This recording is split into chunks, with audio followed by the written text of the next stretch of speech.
All right, what's up, listeners? Welcome back to Predator versus Movies. I'm Alex. And I'm Peter. I'm back. I'm Aidan. And Great start. Yeah, and this is a podcast where we discuss and review the latest movie releases. We're going to start off with a non-spoiler review before diving into a deeper discussion of the film, and then we're going to ask the most important question: would this movie be better if the alien from Predator was in it? This week, we're going to be reviewing 3,000 Years of Longing with our special guest, Parker. Hello. All right, so first we're going to start off with some news, and by some, I mean a lot, because we skipped a week of recording for vacation reasons, and now we've got a backlog. So, for starters, the Queen died. Let's go. Let's take a moment of silence. Oh, man. The Twitter that day was on fire. That was Twitter was amazing that day. Oh man, the best I've ever seen Twitter. Yeah. Oh man, it was very funny. Man, I saw one tweet that was like, "Can't wait till Bush dies, just see how Twitter is then." I was like, "Oh yeah, it's gonna be a good one." I saw that one with Trump as well. Yeah. And so many jokes about like the line of succession. Yeah. There's several like babies on the line of succession. Like if you kill off a few people, it's like a 12-year-old. A lot of terrible things would have to happen first, but we could have a live action Boss Baby. Oh, and I mean, nice. Hey, bro, live action Game of Thrones, man. Someone keeps putting like British people like in the picture, so like it'll be like Daemon Targaryen is like the eighth in line for like random person, Yes. Doctor Who or whatever. But yeah, so that's not a movie thing. Well, it might be, but obviously the biggest news thing that we have to talk about from the past 2 weeks. Don't Worry, Darling, which is being renamed to Maybe You Should Worry, Darling, like a little bit. Man, lots of things happen there. So I love it. Recap. Oh my god. To recap, first, I forget what happened first, but we heard that Shia LaBeouf was gonna be in the movie, and then he got fired for whatever reason. But it like not just because Shia is kind of like a questionable person, but I think it was he quit, which is there were multiple layers of this story. So initially Olivia Wilde said she fired him because like questionable work ethics, etc. And then she changed her statement into like, oh, like he's not vibing with Florence Pugh or whatever. And then Shia he chimed in, Shia actually released a clip of Olivia while she was driving, by the way, recorded a video saying like, oh yeah, like I have to talk to Miss Flo, etc. But like it's just a really surreal situation.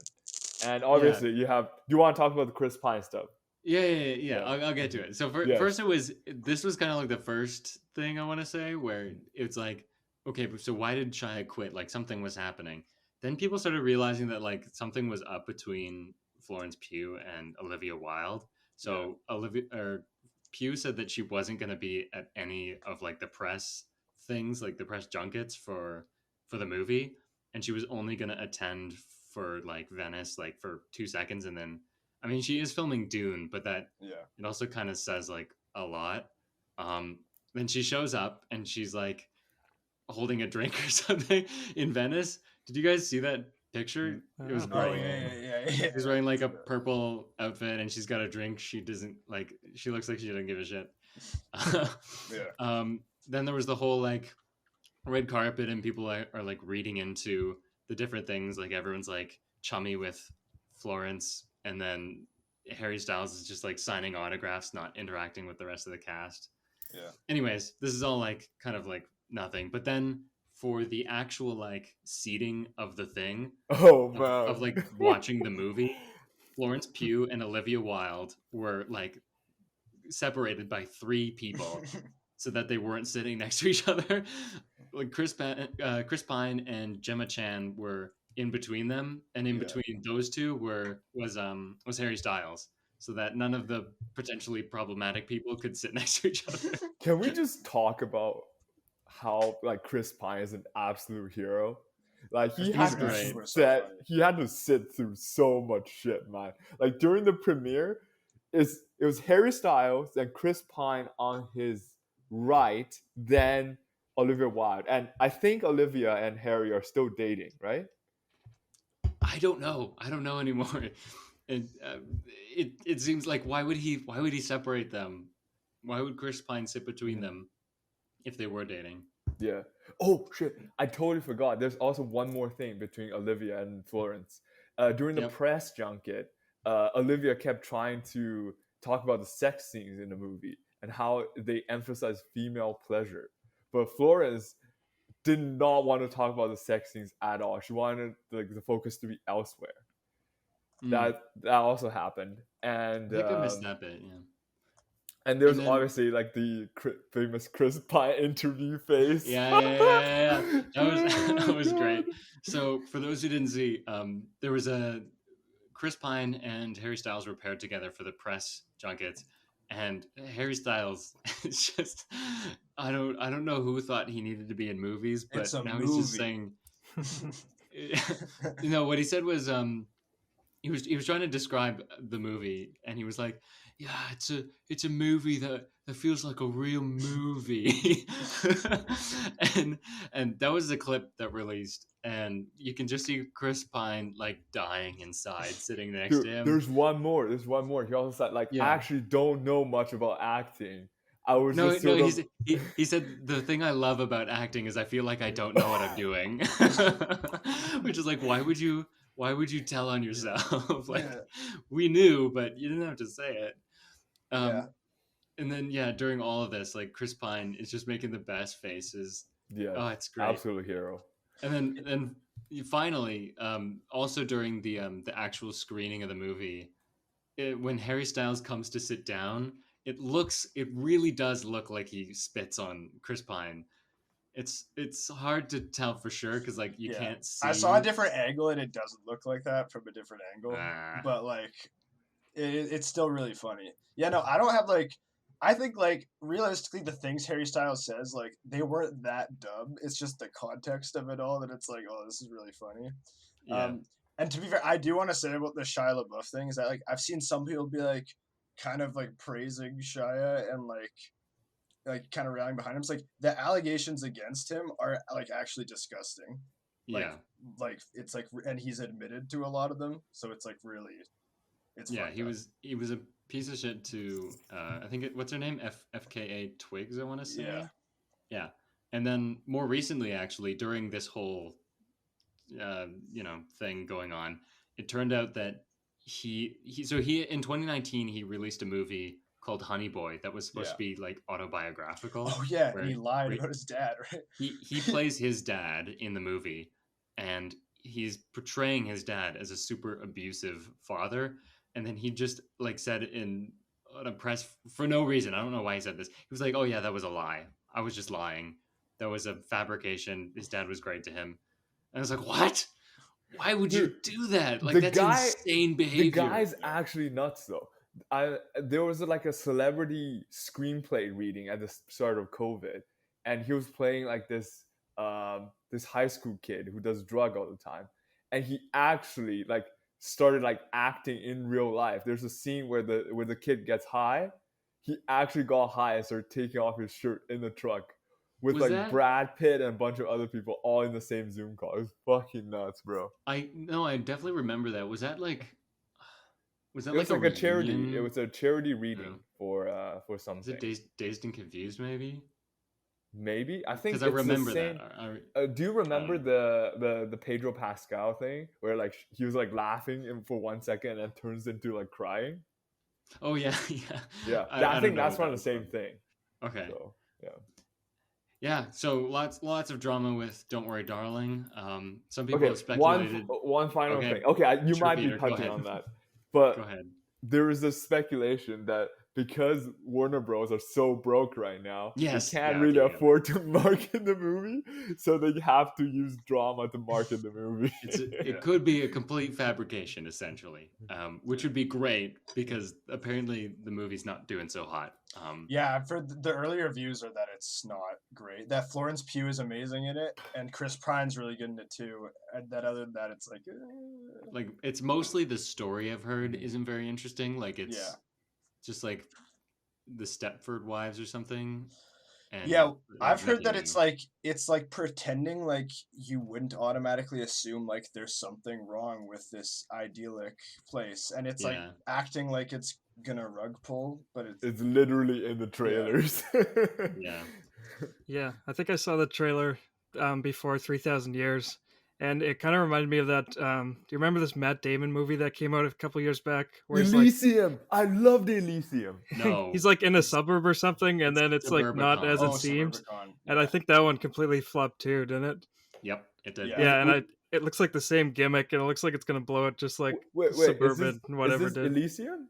No, it's Suburbicon. I just said Okay, never mind. Suburbicon. Elysium is sort of similar though. It's like futuristic No. society. I think you saw a different cut of Elysium than us. But yeah, so I saw one review that said it was like a C plus. So that's kind of like, and then Rotten Tomatoes scores have been released. It's gotten rotten. So yeah, plenty to look forward to. Comes out in 2 weeks now. I would be shocked if we didn't do it for the podcast, though. Yeah. I'm still seeing that. I'm gonna see it too. Yeah. Peter, your face. What else? Kind of on the same topic. Harry Styles has another movie releasing this year in October called My Policeman. So not only does it have Harry Styles, but it's also ACAB. Let's go. Perfect combo. What is he playing in it again? I don't remember. The policeman. I think also for that one, there's another funny comment he had where he's like kind of like this like queer icon right now, and he kind of like won't take a firm stance on. And I mean, there's this whole thing about like whether he needs to out himself or not, if he is or isn't actually queer, but he's a queer icon and the thing is, so he's playing a either gay or bisexual character in My Policeman, and he said in a quote something along the lines of like, yeah, why is gay sex always pictured as like gay sex?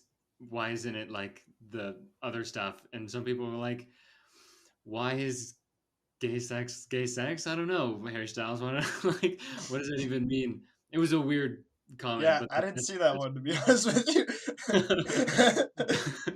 It wasn't with the rest of the like "Don't Worry, Darling" stuff, but yeah. So that one looks interesting, and I can't wait to see him act in that one.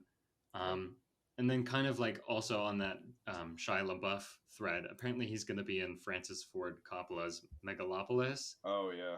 So that's a bummer. Yeah. I was so happy when they announced Audrey Plaza.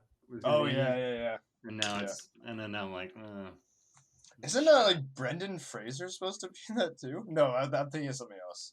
I don't know about that one. He's in The Whale coming out later. Yeah, I know he's in The Whale, but there's like a big director that he's supposed to work with. I don't remember though. Oh, I'm not sure. Okay, what else? The other like biggest thing that happened was Leonardo DiCaprio dumped his 25-year-old girlfriend. That was also a good day for Twitter. That was funny too. Continuing his trend of not dating people over the age of 25. And then not too long afterwards, there was some article was like, Leonardo DiCaprio is now intending to date Gigi Hadid, who is 27, which is such a first of all, like a really weird thing to have an article about. Yeah. Like Leonardo DiCaprio has intentions. Why do you know this? Yeah. Did he tell you? It feels very much like a PR stunt where he's it also feels like they're like patting him on the back, like, oh, he's leveling up, he's maturing, he's going for 27 like 2 years. How old is he now? Let me just check. Checking how old he is. Want to guess? 39. He's 43, right? Nope. 50? No. Parker, what do you think? Man, yeah, I gotta go mid-40s, 45. He's closest, 47. Oh, wow. Okay. 47, 27. Yeah. 2-year bump. Every 10 years he ages, he can date one more year up. Yeah. Yeah. But yeah, that's gross. What else happened? There was a Jordan Peele mentioned that there might be more to the Nope universe. Oh yeah. We're gonna maybe get more Nope stories. What could he possibly be talking about? That's my question. Yeah, I was thinking about that, and I was like, I wonder, because I don't know what my first thought was like, I was going to talk about like the Gordy thing a little bit more, but then I was like, I don't know what else you would touch on other than like information we've already been given, but more in depth, and I feel like that's not interesting.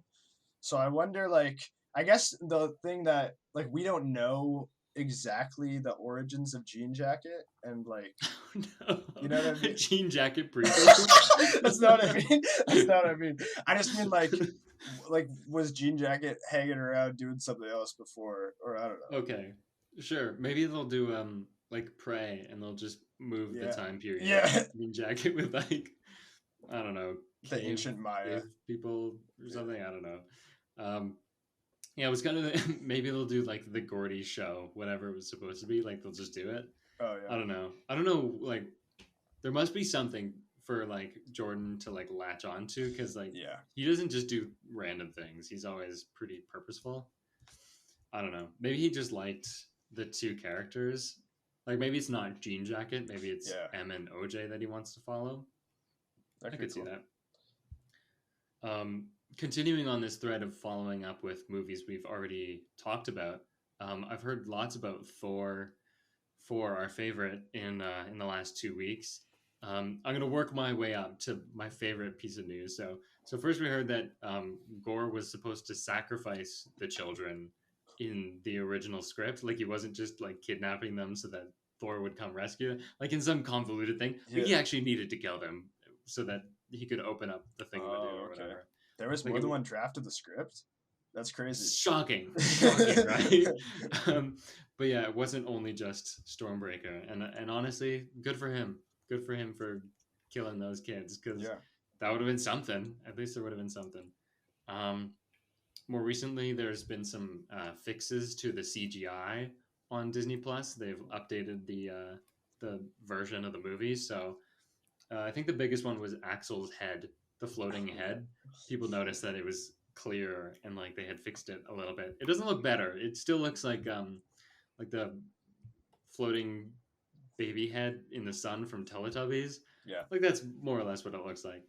Kind of also on this CGI thing, apparently Thor's helmet was not CGI. Oh really? Yeah, there's pictures, behind the scene pictures were released where you see him wearing the helmet. It's confusing because it looks terrible. Yeah, so it just looked bad practically. I guess it's either that or he forgot to wear it during the take. Like I don't know. Or maybe like they had it to stand in, but then like in post they're like, oh no, this isn't gonna work. We need you to recreate this in CG or something like that. Maybe I wouldn't put it past Marvel. It could have also been like a trying to fix continuity kind of thing. Like there were some shots where he had it and then others he didn't. I don't know. It's just weird. And then this was my favorite. Apparently, I don't know if it was in a draft or if there were just discussions about it, but there was going to be, in the film, there was going to be Jesus, as in Jesus Christ. That would have been fire. That would have been so funny. I don't know what would have happened, but like any like scene with Thor and Jesus, that's just perfect. That's hilarious. I would love to see Jesus as a Marvel hero. That'd be oh my god! To see Jesus fighting as a third act Skybeam and like a CGI army. So funny. Yeah, what if he came back in the third act and got the powers of Thor or something? Oh man, that would have been great. Just like there's like a big body of water and like they need to get across it and everyone's like, no, what are we gonna do? How are we gonna get there? Then Jesus steps up like, yeah, I got this. Man. What if he's like throwing like crucifixes at, I don't know. Yeah. That would have been so good. Speaking of Marvel stuff, D23 was this weekend and there's some Disney news that I'll get into, but for me the most interesting stuff was Marvel. So let's start with the biggest thing in this section. they released the roster for the Thunderbolts movie. So which of you heard and are aware of what's going on with this? I saw like one tweet that I scrolled by.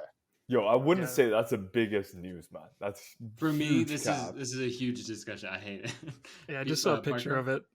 Okay. Yeah, just a picture of it on Facebook or something. Looks pretty pitiful. Yeah.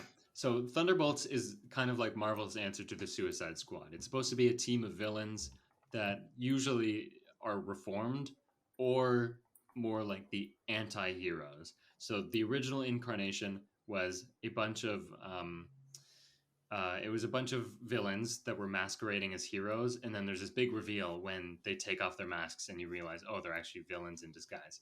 And the later versions were just a bunch of heroes that were kind of like on the line. So like, I think Red Hulk, Deadpool, Punisher, Elektra, like those kind of people who are not pure heroes. Yeah. And for whatever reason, Marvel decided to go with neither of those, chose a bunch of people who were essentially heroes already. Yeah.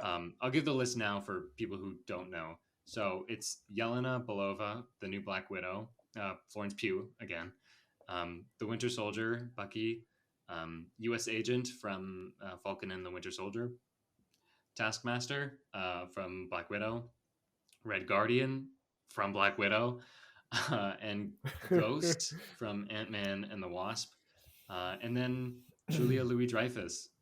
I don't know why they included it. Like, they put her on the team photo as if she's going to be a valuable contributing member. She's playing herself.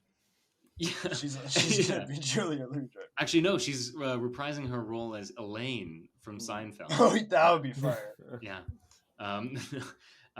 So actually, on that last bit, some people have been like, yeah, why is she in the photo? So some people think that maybe she's like the Red Hulk because William Hurt passed away, unfortunately. So we're not going to have the traditional Thunderbolt Ross is Red Hulk kind of thing. So that's possible. I think it'd be weird to see Julia Louis-Dreyfus as a CGI monster, but maybe that's just me.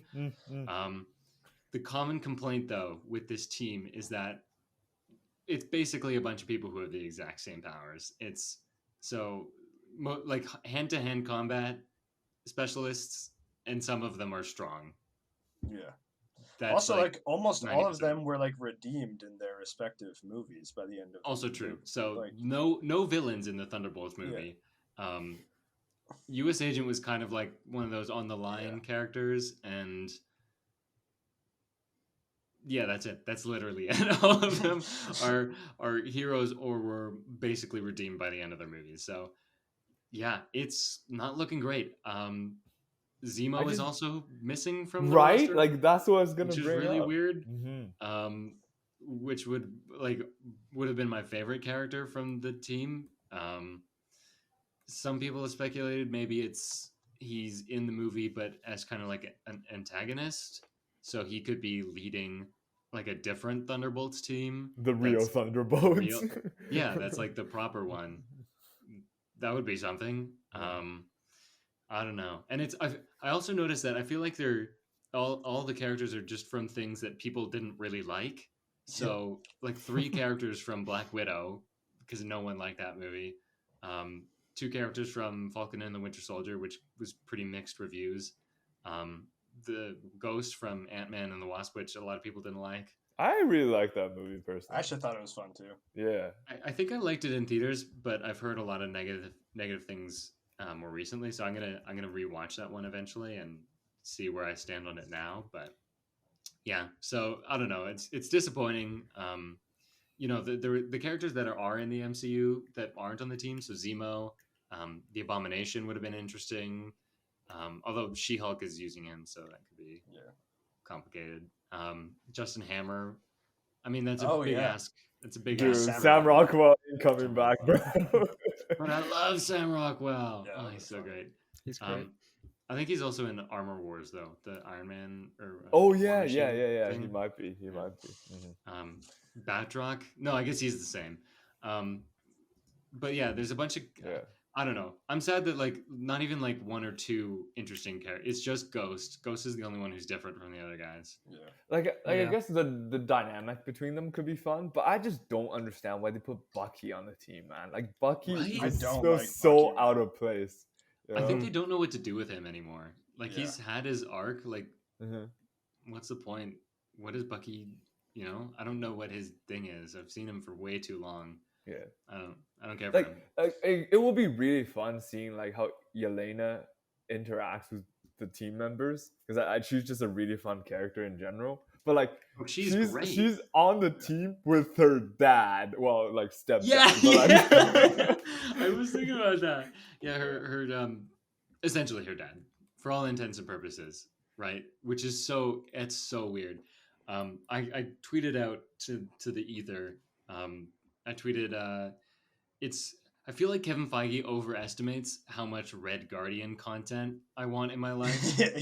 Like, what's his name? David Harbour. Yeah. I feel like they just got David Harbour, and then they're like, "Okay, we got to use him for all these words." Stranger Things. People like Stranger Things. Yeah, we got to milk the Stranger Things hype. So they're like, okay, we've got this Russian guy who's kind of funny. What do we put him in? Marvel Zombies. I don't know.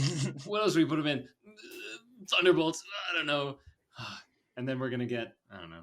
Maybe we'll get what's the Russian team called?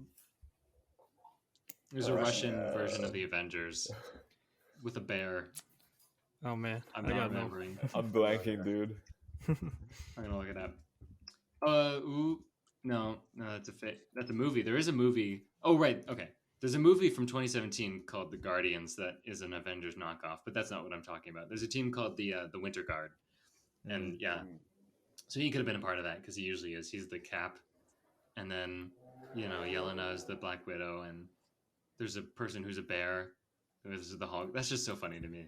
There's a bear person. Anyways, I'm getting way off track. For Thunderbolts though, like I'm disappointed that they didn't even try to introduce like new characters. Facts, so yes. I was kind of hoping for two of the more iconic Thunderbolts characters, who are Atlas, who is a guy who can grow pretty big. So like kind of like giant man, Ant-Man thing. And there's a character called Songbird who's like Black Canary, but well, this is what happens when you kill your villains. You don't have any to play with later, so yeah, I'm so checked out of the MCU at this point. Like I keep hearing about these new projects that are just like, yeah, this is the Power Guys. And I'm like, oh, for sure. Yeah. Can't wait for that one. All right, let's talk about something actually hype. Yeah, no, I'm moving on from there. But okay, what else? Captain America, New World Order, got some new information on that. What's the whole Tim Blake? I think that's his name, right? So Tim... is his name Tim Blake? That doesn't... Tim Blake Nelson? Yes, thank you. I was like, that doesn't sound quite right. He was in MCU before. Is that the story? He was in the Incredible Hulk. The Incredible Hulk, the one that people aren't really sure if it counts. It does, because two characters are now reprising the role. Actually, three. Ross was from there too. Mm-hmm. So he was just like helping out the Hulk in that movie, and then there's a very like obvious tease in that movie where he gets blood in a cut on his forehead, and his brain starts bubbling up like. So he's going to be the leader, who is a hulked out person who isn't strong. He's hulked out, and then he becomes smart. Mm-hmm. Thanks, Aidan. Pointed at his head. The audio listeners love that when I do stuff like that. Yeah. He's got like telepathy stuff.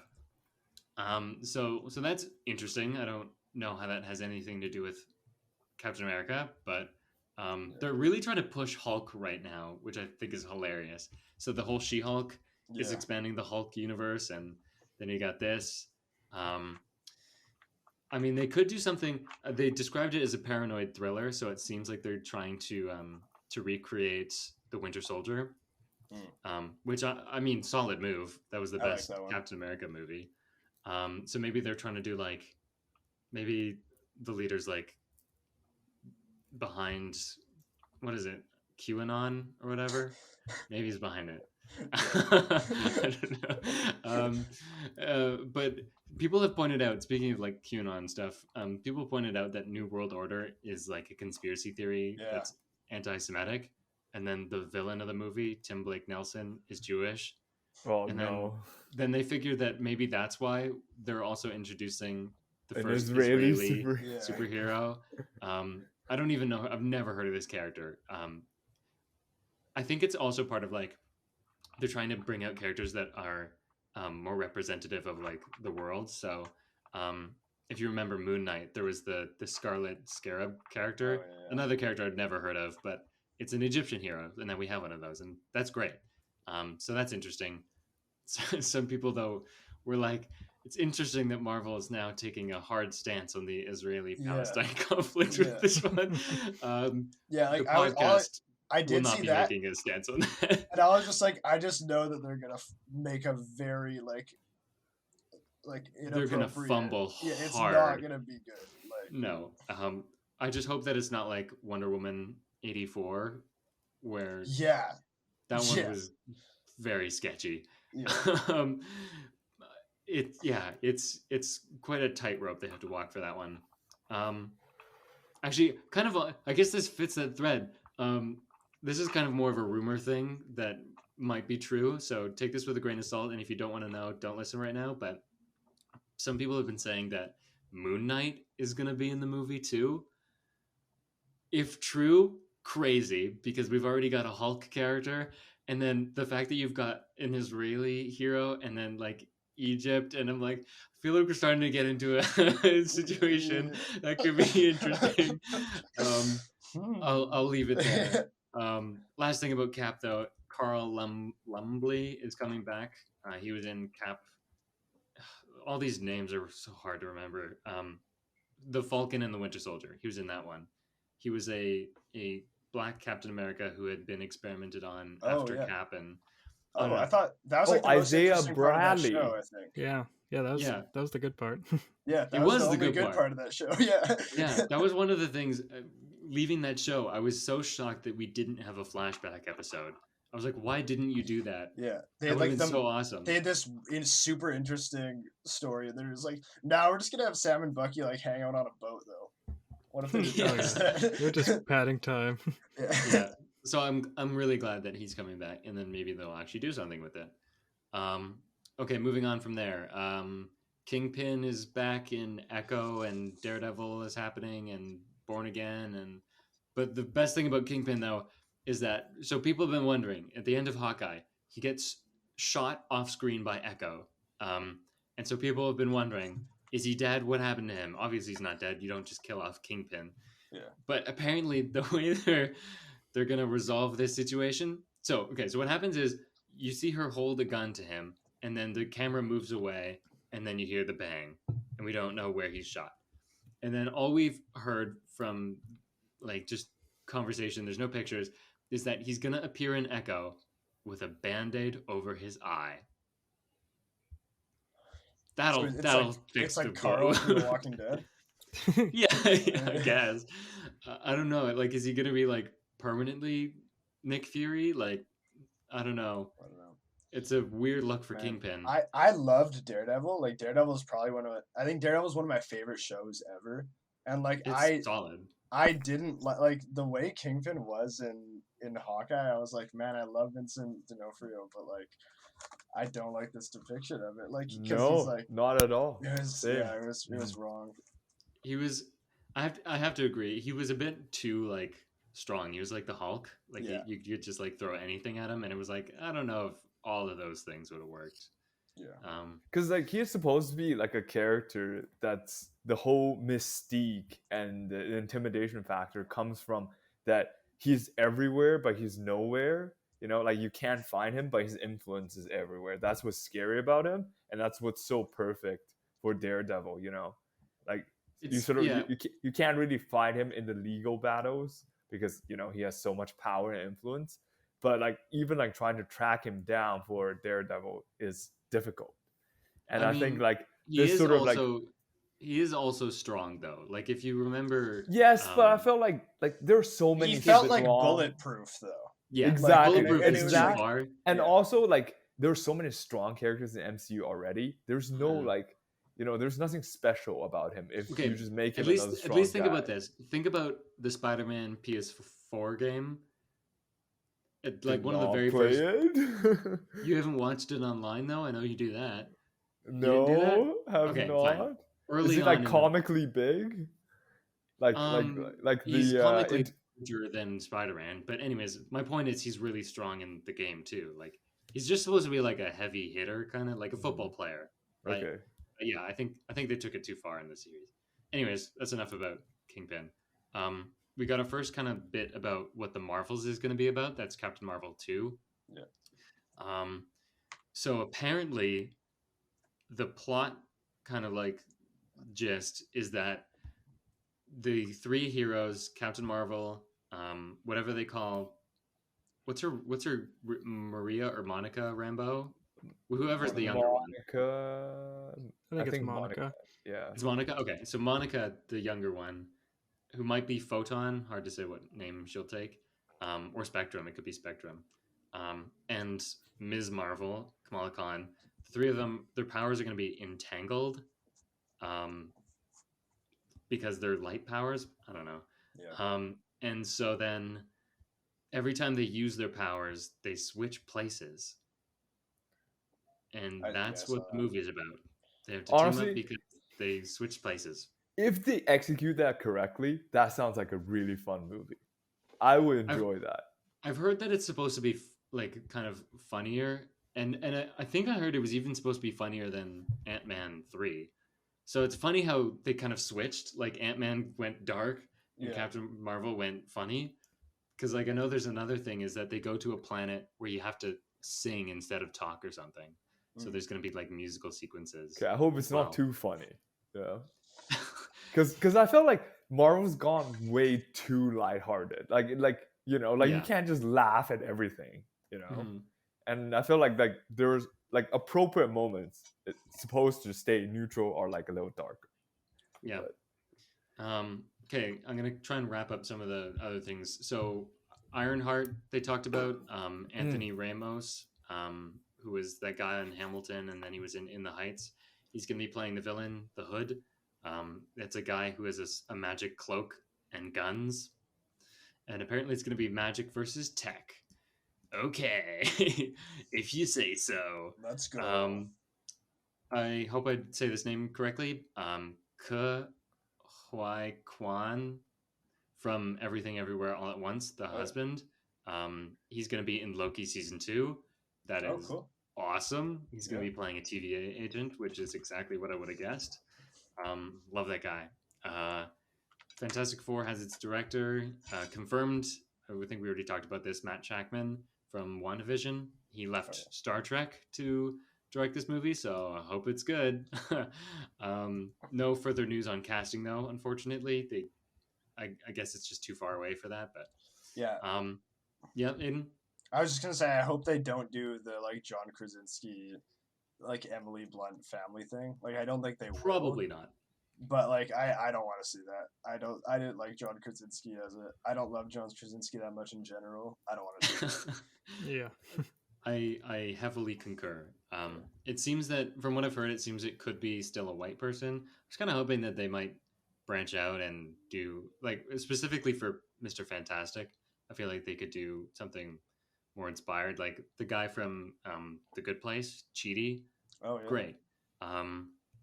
I don't know what his name is. There's an Asian actor I can't remember the name of. He was in that movie Searching from 2018. Oh yeah. He's also in John Cho. Yeah, you're right. He was in Star Trek. Was Dev Patel up for that one? I don't know. Like, I don't know. That'd be cool though. I thought they were better off. Oh no, it wasn't Dev. It was Raul, I think is his name. The guy from Midnight Mass. I haven't seen it. I haven't seen it either, but I just know about him. Rahul Kohli. It was also in another show I watched called I think it was iZombie or something. It was a CW show. Anyways, so yeah, I think I heard about that. People were saying that maybe Jodie Comer could be Invisible Woman, which I think that's decent. I like Jodie Comer. I think she's good. And then last two things from D23, we got 2 first looks that were shared publicly. Dude, we did not talk about Ant-Man. Yo, I actually wanted to talk about Ant-Man. There was Okay, fine. We'll talk about Ant-Man first, and then we'll move on to the first look. So, okay, what do you want to say about Ant-Man? I didn't even write that down. Okay, the synopsis looks super promising. And what was the synopsis? I'm very fucking hyped. Okay, so Cassie, which is the daughter between Scott and fuck. Judy Greer, right? It's Judy Greer. Yeah, you're right. It's not the Wasp, Peter. You know that, right? It's not the Wasp's daughter, right? Wait, Peter's what? shocked. Okay, wait. Okay, well. You forgot Ant-Man? Oh, you're right. It's with his ex. Yes. Yeah. Yes. Well, like Cassie's gonna get kidnapped by Kang, and then Kang is gonna ask them to do a heist for him. Otherwise, he won't release her. So they're doing a heist in the quantum realm. That sounds like a badass movie, and I'm very hyped for that. Yeah. Ant-Man and his heists. That's like Ant-Man's bread and butter. Like that's what it's gotta be. Yeah, I think even the last one was. Oh no, they didn't really do a heist for the last one. It was more like extended chase sequence. Yeah, it's more like rescuing. Yeah. So the old Wasp. I guess that's nice that they're going back to heist because I mean he's small, so like that's kind of like what he does. Yeah, is that the only thing? I think also they said that Kang, like it's gonna lead directly into the Kang stuff. Right, it's gonna lead into Kang Dynasty. Which is funny because there's a whole phase in between that. Oh no, I guess Ant-Man is the kind of the start of phase. Was it 5? And no, I'm pretty sure like if I remember correctly, the 2 Avengers movie are the only 2 movies in that phase currently.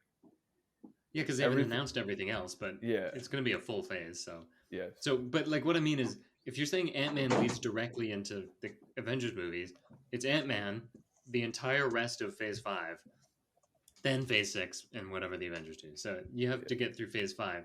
Like you're setting up the next Avengers movie, then you have to get through all the rest of the phase. So it's just weird. It's weird placement. Honestly, I think we're in like the Marvel honeymoon phase again. Whenever these movies get announced and you hear the synopsis, you're just like, this sounds good.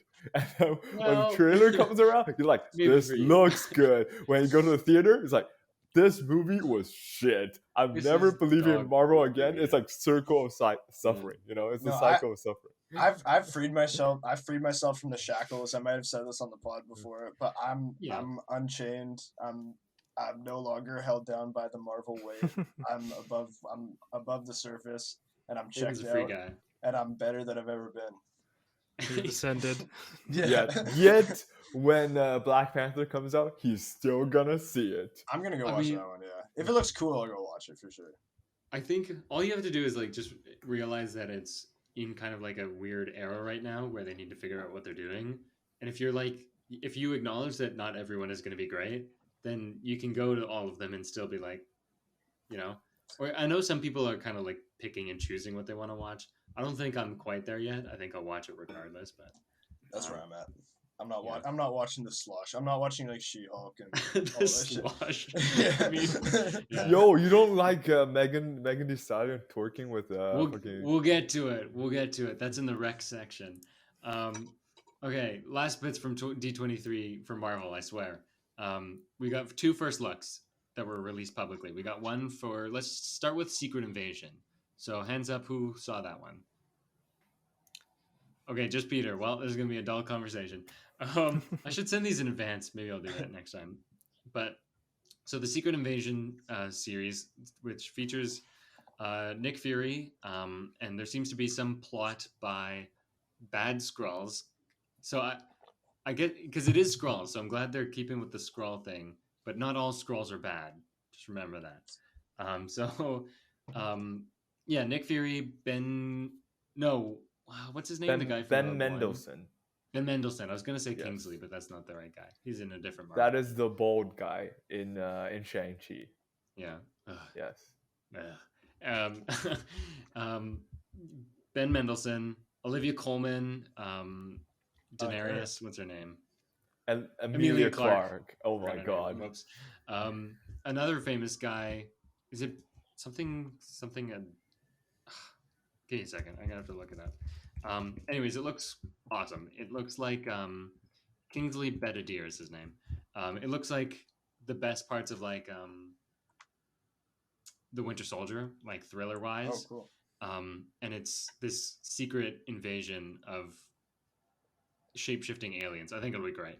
So I hope it's kind of like like Invasion of the Body Snatchers type, That'd be cool. like sci-fi. Oh, I'm really excited for that one. I think Peter? didn't they do like a similar plot line in Agents of Shield where like was it like the LMD plot line or something? But where like like someone started impersonating. But like I just really hope they put they give the show the budget and the runtime it needs, because I don't think 8 episodes will be enough. Like, is it a show? Yes, it's a series. Well, Peter, you were suggesting that it should have been a movie, but then they have like 2 hours instead of 6. So I mean, yeah, I felt like I don't know, because like the trailer didn't tell us much. The trailer is literally just Nick Fury's like, "Yo, this thing is happening. It's very dangerous. I'm back." Oh, and Kobe Smulders in it.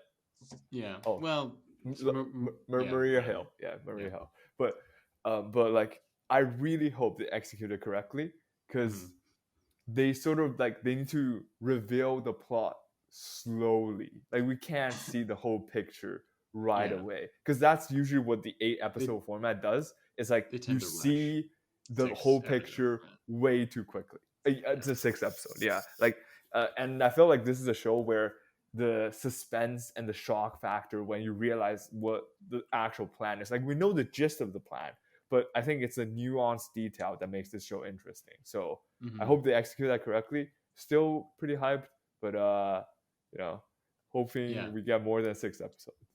I don't know. There were like 2 visual things from that trailer that I really liked. The first shot of Nick, where it's out of focus and there's a light behind him so that he looks like a creepy alien-shaped figure.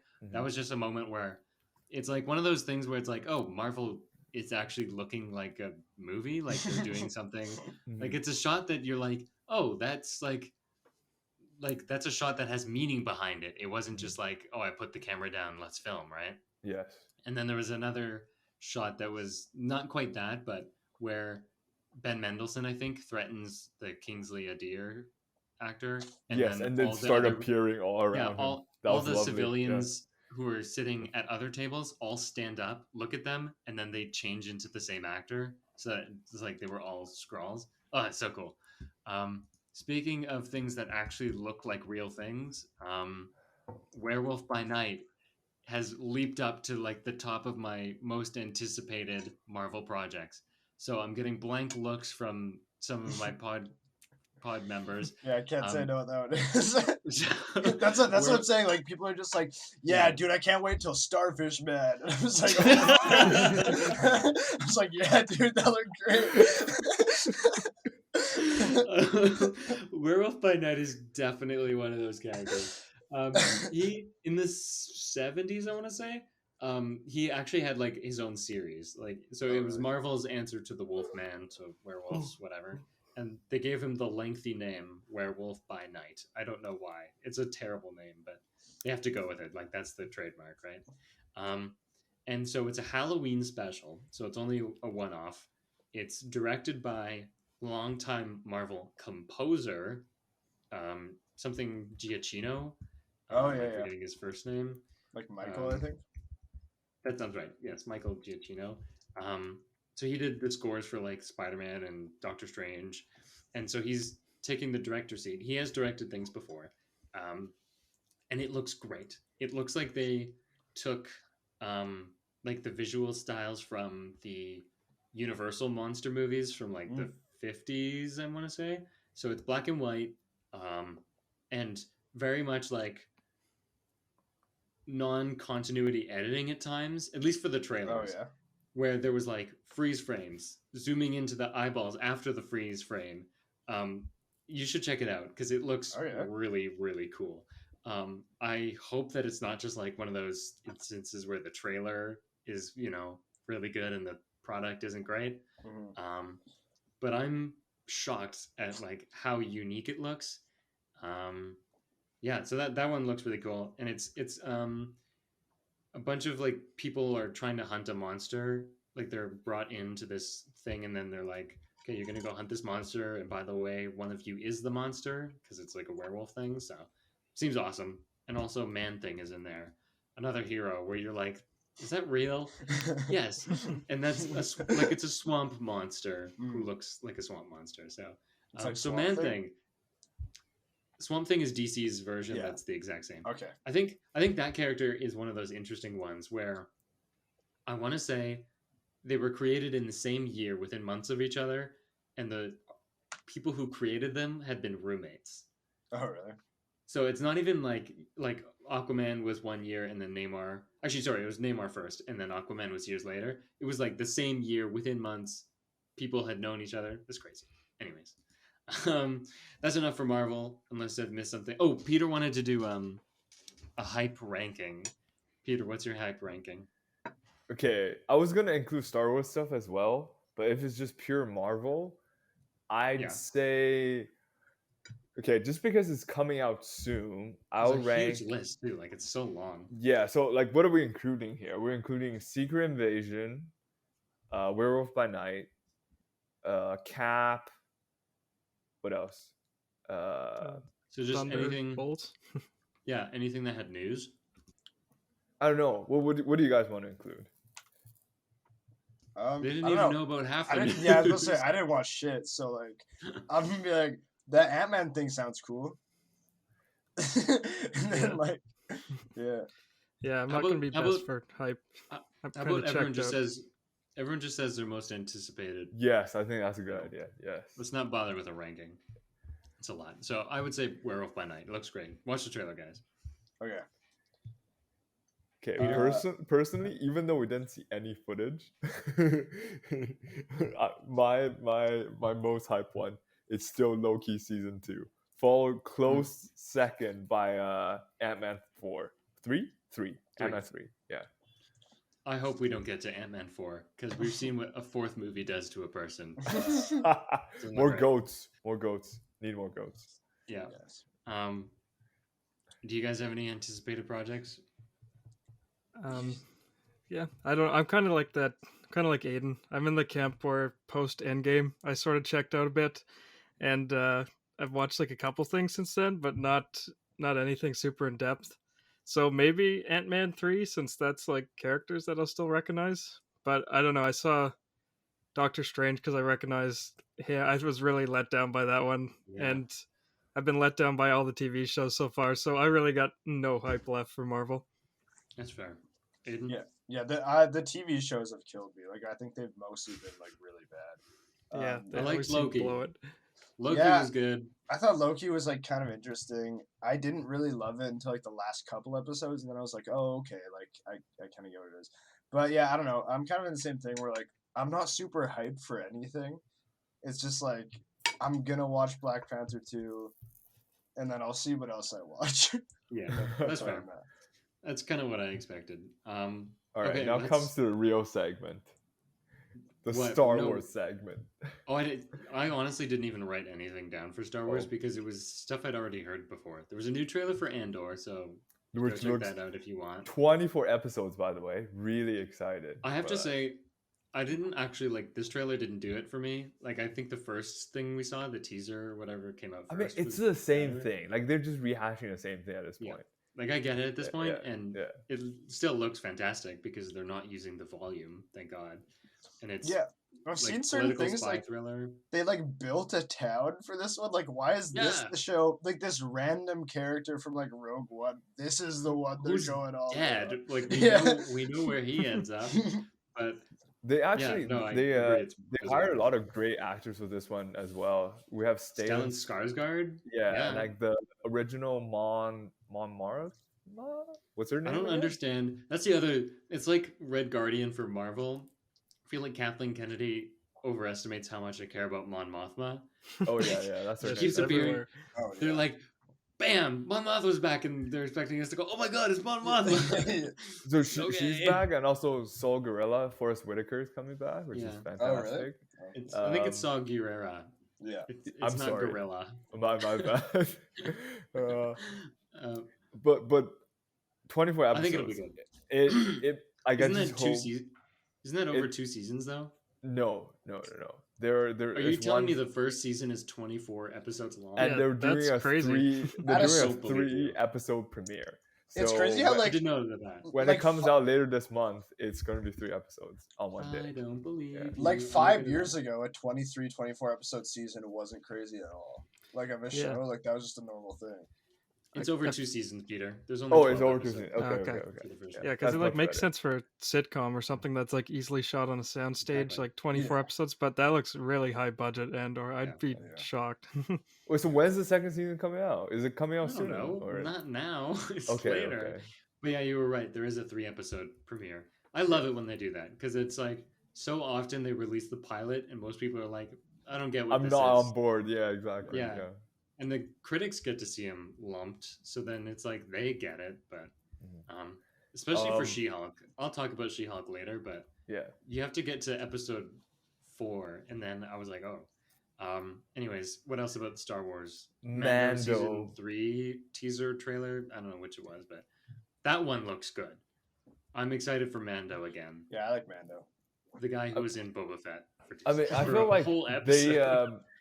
I really hope they tap into the whole power struggle of Mandalore in this season. Oh, because it's that's what it looks like. It's such an interesting concept, and like the whole because I felt like initially what got people interested in the Mandalorian concept is that we've seen so few of them during the actual movies, right? It's just Boba Fett, who's not really a Mandalorian, and Jango Fett, who's like a rogue Mandalorian. Yeah. Now we've seen like actual like live action Mandalorians, and we're officially tapping into the lore of Mandalore, which is such an interesting concept.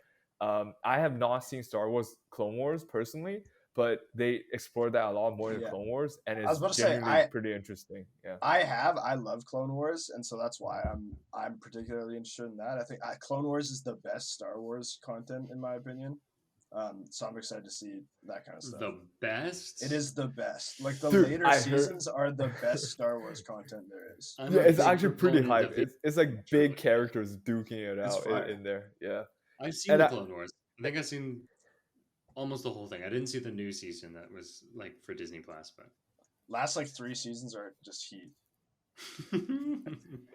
I love it that Clone Wars is like meant for kids, but then like there are scenes where like a whole village gets burned down by like by flamethrowers, and then like people's body parts get cut off. Well, it's for like older kids. It's not for children. Yeah. They commit war crimes left and right in that show. Yes. I'm very excited to give that a watch some point. I want to watch that. Yeah. They talked about Ahsoka. I don't remember. I think they released the cast for Sabine and Ezra. Oh yes, they did. Rebels. Yeah. I haven't seen Rebels, so I haven't seen Rebels. Whatever. I'm just waiting till they announce who's gonna play Thrawn. Like, I'm watching Ahsoka for Thrawn. Thrawn is one of the best characters in Star Wars, and the way he's portrayed in Rebels was decent. Like his voice was on point. Okay, I have a question, Peter. So you haven't seen Clone Wars, you haven't seen Rebels, and you haven't read any. I have seen Rebels. I've seen Rebels. Oh, you've seen? Okay, so that's where you know Thrawn from. Yeah. Because I was gonna say, if you haven't seen any of those things, well, how do you even know who Thrawn is? Well, I mean, technically, Rebels. He is portrayed best in the books, but you haven't read the books. I have not read them. No. So then, like, what are you talking about? but Thrawn's such a cool character, man. Like, I read up on the lore on him. He's so neat. Like, he's like this guy coming from nowhere, and then it got a position in the Empire. He looks like an Avatar. He looks like Avatar. He's blue skin. And he used he's incredibly smart, and it's sort of like a Star Wars Game of Thrones within the Empire. That's why you like it. Yeah, it's your thing. Yeah, dude, it's just smart people like scheming their way on top. I find that very interesting. Okay. And then I think the only other Star Wars thing was Babu Frick back, baby, for Mando 3. That is an actual character's name. He was one of those characters from number 9, the new character from 9. Tiny little person who like an inch tall with a big old mustache who repaired C-3PO. That guy. They put him in Mando, and that was like, I just saw that and I laughed. I was like, why are we doing this? Like some side character. It's the Glup Shido thing. You guys heard of that? people accuse, it was on Twitter, it's a Twitter thing, people accuse Star Wars fans of being like, holy shit, Gleb Shido's in this movie. Random character name. But yeah, so we're never escaping those allegations with the Babu Frick bullshit.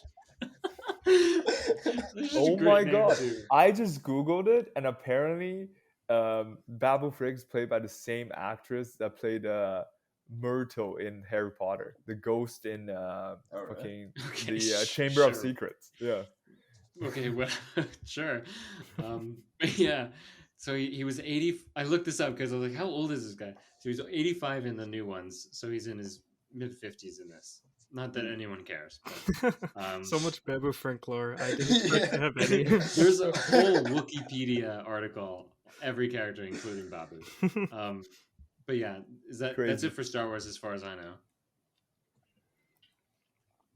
Okay, silence from Peter. Thanks. I think that's about it. Oh well, I mean, obviously, like there are other shows that got revealed. Like there's a whole Ahsoka origin story show. Yeah, I mentioned that. But like, I'm just like not really that interested. Yeah. And then they're doing something Willow. I don't know anything. Yeah, about more like. Oh yeah, it's called Star Wars Jedi Tales. I think that's the Ahsoka. Oh yeah, that's and then same Willow is like. Hold on, give me a sec.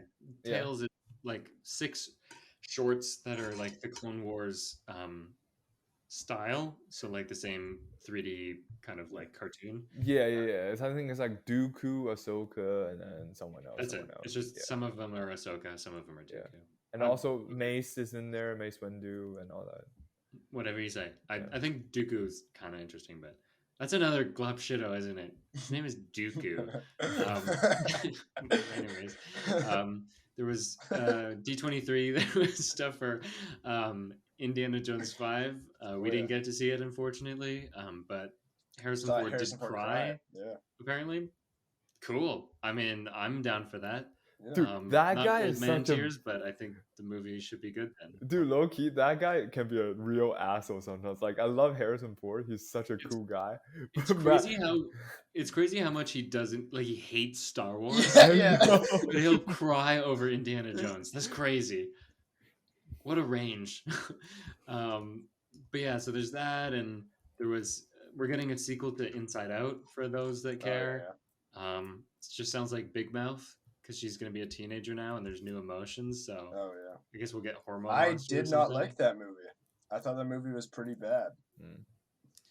I remember the Bing Bong thing was sad. I didn't give a fuck about Bing Bong, to be honest with you. when Bing Bong died, I was actually so tired of the movie that I was like, okay, fucking good. We can move on. I was like, wow. I was upset. Yeah. And then, that's all I have for D23. I mean, there was a bunch of other stuff, but nothing that was interesting. Pinocchio released last weekend, and it was about as bad as everyone thought. Did it? Wait. 1 second. I think literally everything I've heard about this movie has been from you. I don't think I've seen anything about it. Yeah, I've seen zero promotion. So Pinocchio released on the same day that the Queen died. So I'm not saying there's a correlation, but we can't rule it out. Yeah. She might have seen it, and it was so bad. It looked terrible. I won't. That's the news though. What else is there? We got a bunch of first looks. I'm just gonna list off a bunch of stuff that got trailers or teasers in the last 2 weeks. Percy Jackson, we got a little glimpse. Did we? What did we see? Yeah. Dude, 12-year-old me's getting hype right now. For that. Yeah. No, I love this. I love the series, but I don't know. For me, the teaser just I didn't like how it was filmed. It just looked. Oh, there was a teaser. Sure. I gotta watch that. It was just a bunch of like random clips from Camp Half-Blood, and so it's more to show off the scenery than to be like, oh, that looks like it was filmed nicely. We got to look at Little Mermaid, which looks like shit. Just like another soulless reboot of the cartoons that somehow decided like making it look photorealistic did not mean that they had to be like so desaturated. It's just weird. And we're gonna have to look at like real looking fish now. It's like the Lion King thing where it's like these are fish that don't like I can't form an emotional attachment with the thing that looks like a tuna. Like, you know, it's just weird. Disenchanted, the Enchanted sequel got a thing. Maya Rudolph's in that. Cool. Glass Onion, we got a little glimpse of that. I've heard that that one is actually better than the original. Really? Which is shocking. Better? That's what I've been hearing. Yo, that's crazy. Better than Knives Out, which is, again, shocking. Knives Out was a I'm good very fun time. excited. My hype level has raised. We got a first look at The Fabelmans, Steven Spielberg's biography movie. I think that'll be good. Got first images, not a trailer or anything, from Damien Chazelle's Babylon. I can't wait for that. Yeah, it's gonna be cool. Chazelle has yet to miss. We had a trailer for Weird Al, which I wasn't really excited for, and then I saw the trailer, and I think it'll be good. It's, if you haven't seen it, it's a biopic, but it's a parody of biopics, specifically like music biopics. So like it parodies what are like Rocket Man, Bohemian Rhapsody. I guess Straight Outta Compton was sort of like that. I can't think of any other ones, but Is so that Johnny Cash one? Oh yeah. yeah. Walk the Line.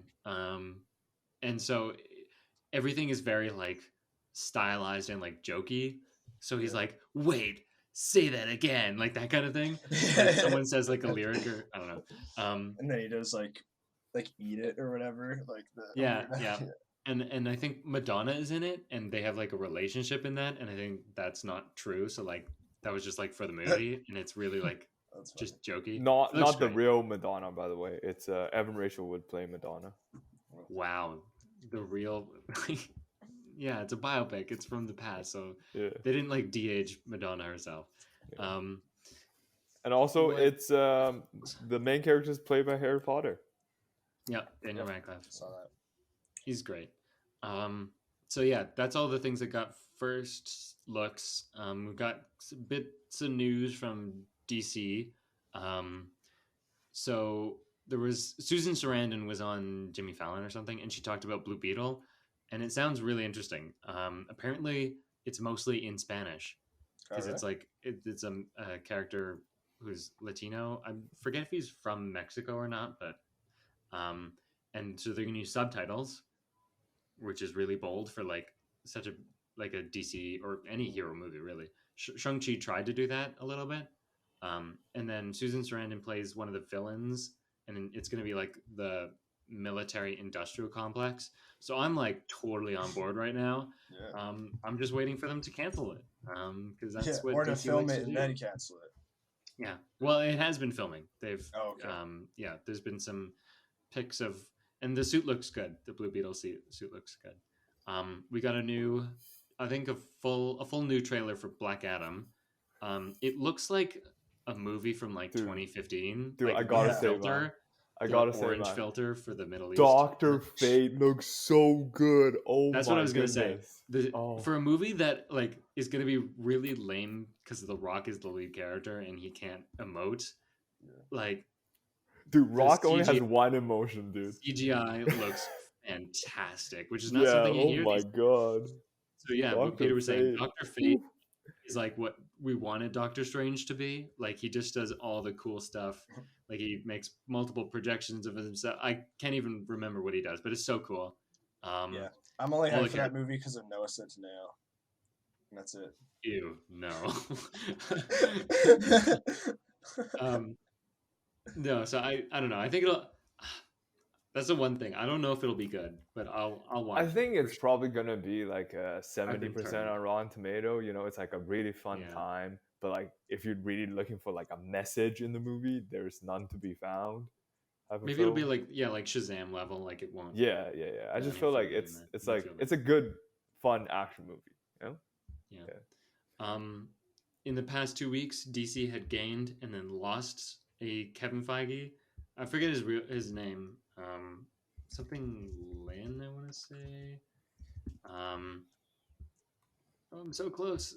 What's his name? Dan Lin. Oh, okay. So they had a producer who had done. All I remember, he was a producer on the Lego Batman movie, but he'd done a bunch of movies, and so he was going to be the Kevin Feige, and then he dropped out. Oh, It's too much heat. That's what I said. Other people jumping ship. Legendary, the film company, is planning not to work with Warner Brothers anymore. Oh. Yo, that's a real problem actually, because Yeah. Doom is under Legendary. And Legendary did some of the biggest stuff for Warner Brothers, and like CG.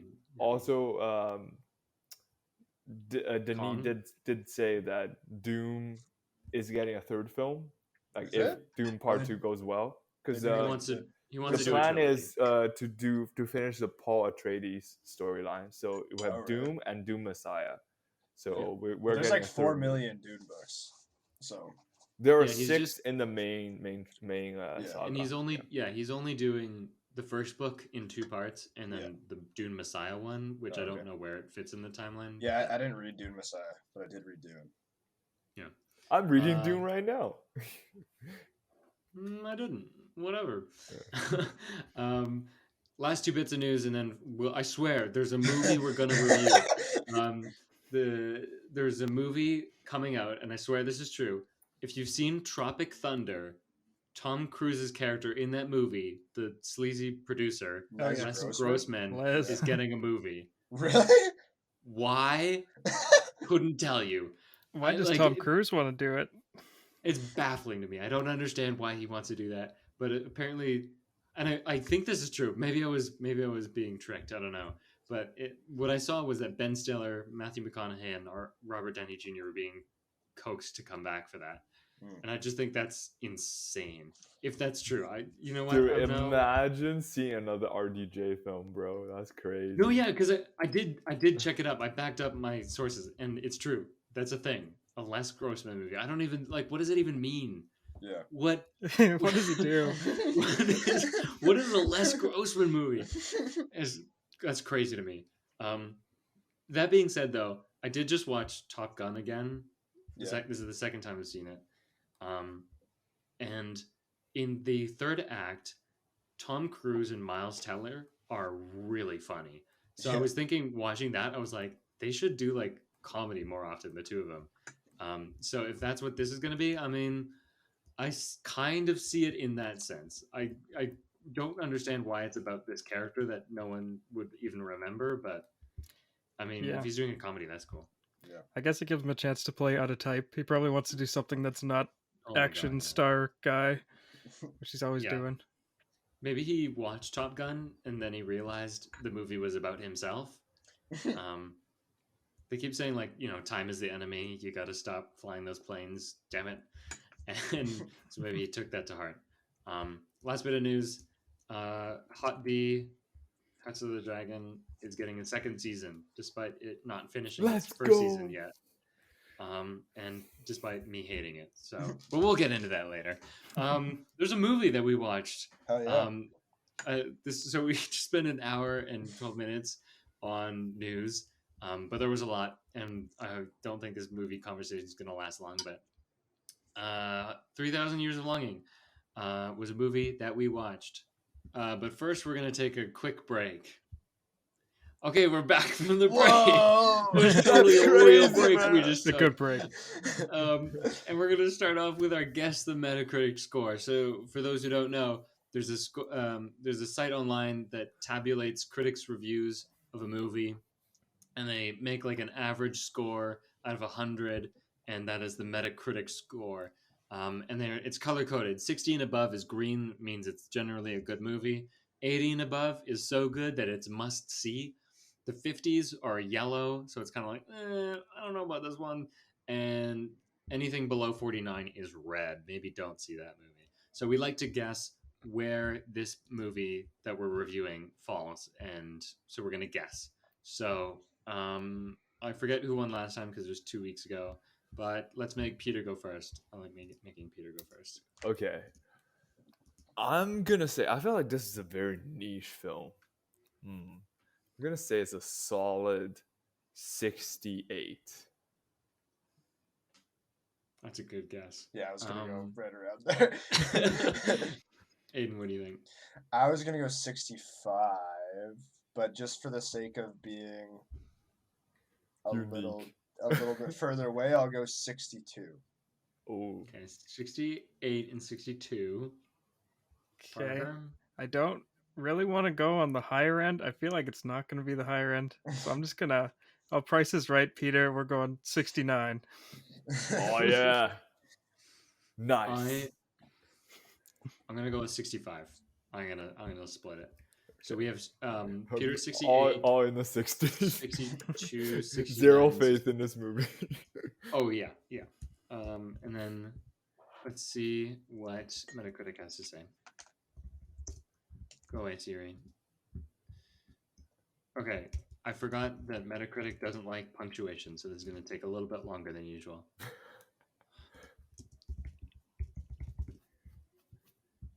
Hang in there, folks. Okay. Anytime. It was now. much lower than I thought. It was Aidan was closest. It got a 60. And actually, I was wrong. It actually a 60 makes it yellow. So 61 is the lowest green score. So it's yellow with a 60. Okay, I do not agree with that rating, honestly. But very much agree with that rating. Aidan, seeing as you won, you get to dictate who goes first for the non-spoiler reaction. So you can choose anyone. I'll go first. You know what? Yeah, so I'll just say I disagree with Metacritic. I think it's better than that. I probably, if I was rating this movie, I'd probably give it like 70, around there. Yeah, I know we're supposed to do it at the end, but I think that it had a lot of problems, but I thought that the things that it was talking about were things that I don't see talked about too much in movies. I thought that it actually explored certain themes of like the nature of storytelling and why they're enduring in society. Like I thought it did that in a kind of interesting way, although it had a lot of problems. I liked the character arc of Tilda Swinton's character, but I thought it was rushed, and I thought that it felt like she was one thing, and then suddenly had a turn, and then suddenly had another turn, and I thought that could have been handled better. I actually really liked the visual style of it, and I really liked the sound design, which things we'll talk about more. So all around, like, despite it being very messy and random and there being so much stuff in it that I don't remember what like a third of the stuff was, I generally enjoyed it, and I think I would recommend it to someone because I think that it's at the very least a different experience. It's a swing and potentially a miss for some people, but it's a swing, and a lot of movies don't swing. And where would you rank it out of 5? Out of 5, I give it 3.5 stars. 3 stars. Interesting. Peter, I think you've seen it the most recently. What did you think? Yeah, I saw it. I don't know, 4 hours ago. Very pretty recent. Right before this. Yeah, I genuinely really enjoyed it. When I saw the trailer, I was like, I don't want to see this movie. This movie looks really chaotic, very random. Obviously, I have a podcast to do. I have my obligations. So went into the theater expecting a shit show, and I was just like, oh man, another bad movie on my recently watched. But that movie really like dragged me in as it went on. I really liked it. And adding on to the visual style Aidan was talking about, what is that? George Miller, right? That's his name, the director. Yep. I want to see him do a Doctor Strange movie. Man, that's the type of things I'm expecting out of a Doctor Strange movie. Like the vapor stuff, and then the how they're handling special effects and everything. Magical, enchanted, absolutely buying that. And I think that in a Doctor Strange movie will be fantastic. I would love to see that. And like in terms of like why I think it's better than most people expect, I think it's like if you buy into the story of like what this movie is trying to tell you about love, or at least what it's trying to show you about love, I think it's a very compelling movie, which we can get into much later on in the podcast. I'll give it a 3.5, 4, personally, out of 5. You'd give it all the way up to a 4, potentially? Yes, I think it is that good. I did really like it. So very interesting. I will pass it on to Parker. Okay. Yeah, I didn't see it too much later than you. I saw it at 4:00 or something. But yeah, it was good. I I'd probably be closer to agreeing with the Metacritic score. I don't think it really ascends too far from that. I do really like the visual presentation of it and the sound design and the music, like Aidan was saying. I think that's all not just competent, it probably excels a bit from being competent.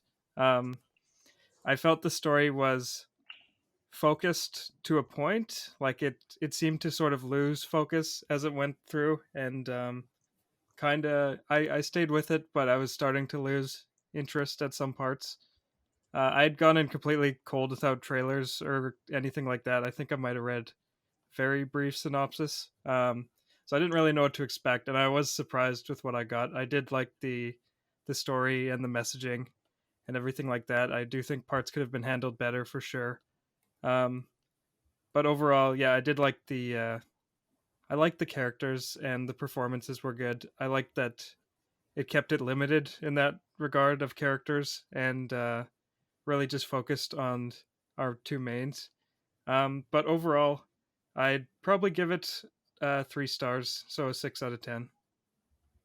Interesting. So, would you recommend it to another person to see it? I guess it would be a very like specific recommendation, like the casual moviegoer, maybe not. But if you're more interested in artistic films and films that feel like a bit different than what you usually get, I'd definitely recommend it. Okay. Yeah, I have to. So it's interesting that we've got a split. I like it when we don't always agree on the film. So I'm definitely in Parker's camp on this one. I did not care for this movie very much. Um, I agree that what they were trying to talk about, the nature of storytelling and this idea of like desire and longing, I think that's totally interesting. But I think the execution was a swing and a miss. Um, it's very chaotic. Like the energy this movie gives off is very chaotic. Um, and just like random, like there's a lot of like random stuff going on, and especially in like details that really do not matter. Um, and I think there's just in that there's too much detail in um, there's a lot of different stories going on without like getting into spoilers. Like there's like a bunch of flashbacks, and the details in those are just too dense for there to be any like through line that's like you don't really get to sit in any of the moments I find, and that's kind of like the problem I have with it. So it's like, and then this happened, and then this happened, and then this happened, and we have to get through all of this like content, and it's quite a short movie too. That I never like. I don't feel for either of these characters. Um, yeah, so that's like my biggest thing about it. And then the third act is a mess.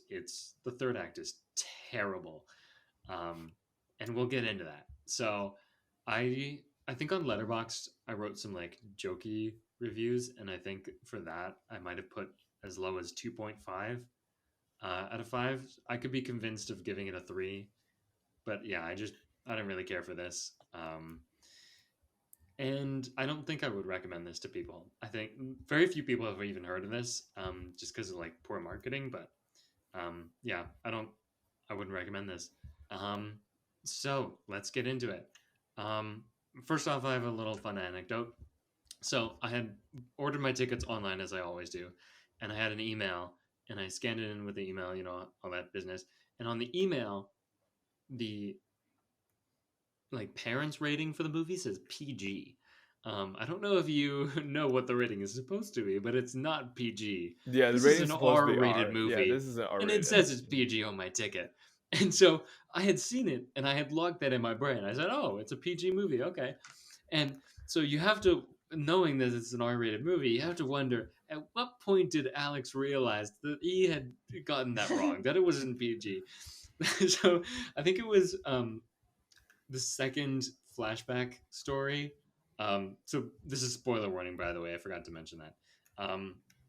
The second flashback story, I forget what the girl's name is. It starts with a G, and you start seeing like boobs, like you start seeing breasts, and I was like, "That's weird. Did I just did I just see that? Are you allowed to see that in PG? So at first I was like, okay, like that was like through the clothes, so like that's fine. And then it was like, okay, there's like reflections, like they're in the pool. I can't really tell, like whatever. And then you get like full nude scenes of like several nude people, full body, and I'm like, okay, there's something. This is not right. So it took me a while, but yeah, I just thought that was hilarious. That's not a commonplace thing, but first thing Parents that beware. parents be warned. Yeah. First thing we can actually discuss: George Miller's directorial style. It's something. It's pretty crazy. Um, it seems to have won over some of you guys and maybe turned others away. Yeah, I am actually not a huge George Miller watcher. He did the most recent Mad Max, right? I think he did all of them. Oh, really? That's Oh, his baby. well, I've not seen any of them.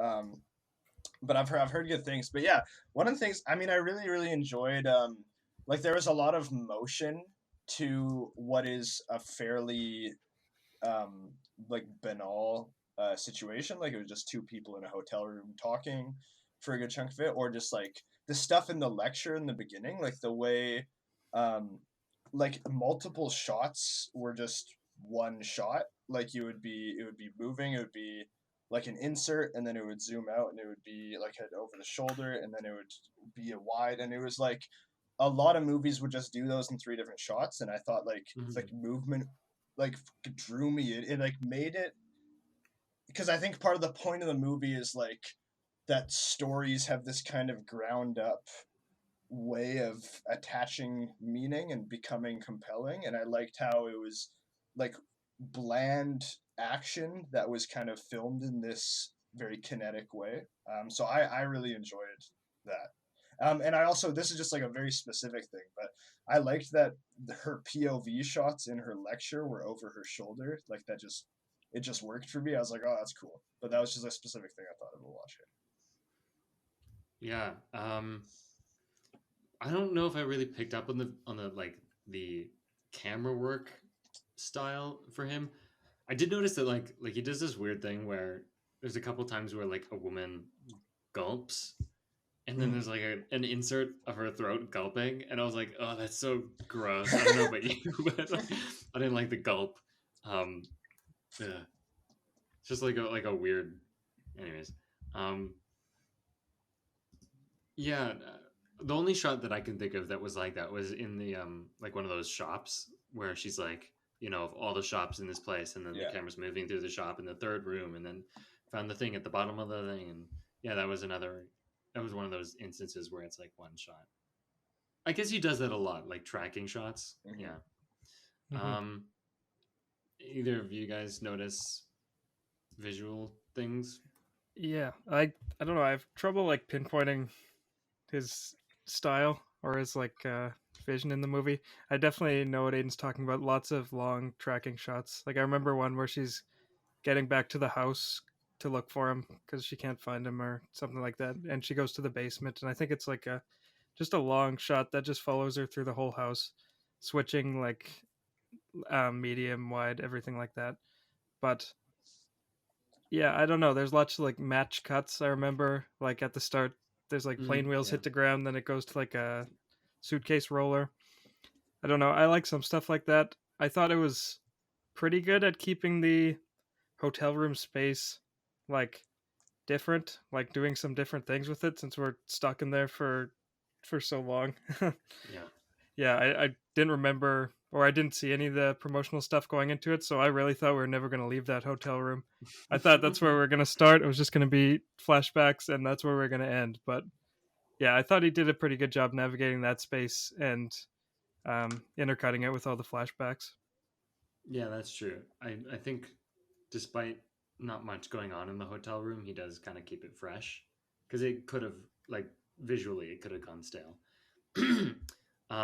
Another kind of like this is, like I said, it's not really camera work, but another thing that George Miller, I think this is like a touch of like his style, is just the randomness. We've kind of alluded to this, but like this movie's like a lot of really random things happen. The one scene that I can really remember is the court of like Sheba, Queen Sheba or whatever, where like this is the first time we're doing a flashback, and we've learned that like we already know that genies and other kind of weird things happen, but then he's like, oh yeah, she was so hot, she had like leg hair, and then she's got like full length hair that you would find on someone's head on her calves, and that was like really weird. And then there's like a bunch of like weird squid monsters, and like the devil is there probably, and like some gods, and I'm like, what is going on? Dude, like there's like a zebra with like a long neck too. Yeah, yeah. It's also, did you guys notice that the guy she sees in the lecture is like there too? Like the ghost that she sees at the lecture is like one of the people of the royal court. Also, that is never explained. Yeah, we never figure out what's up also, with Ghost who the Man. Fuck was the guy in the airport? What was also that? Really weird. Yeah. Oh yeah, those really had no info. I completely forgot those happened. That's wild.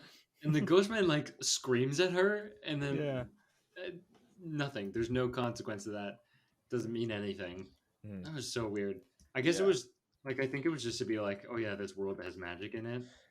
Well, I do have some thoughts on the randomness overall, and this ties into the themes of story and storytelling, so I won't go too in depth and do it now, but I thought that, like, the movie starts, she's explaining her thoughts on stories, and she's like, well, we initially created these stories because we needed something to believe in, because the world was so vast and scary that we needed to find meaning for why things happen. Like, you know what I mean? Like, you're a foraging person and there's a lightning storm and you don't know what the fuck that is, and it's like, and you need a story for that. Like, that's the explanation that we're given in the beginning.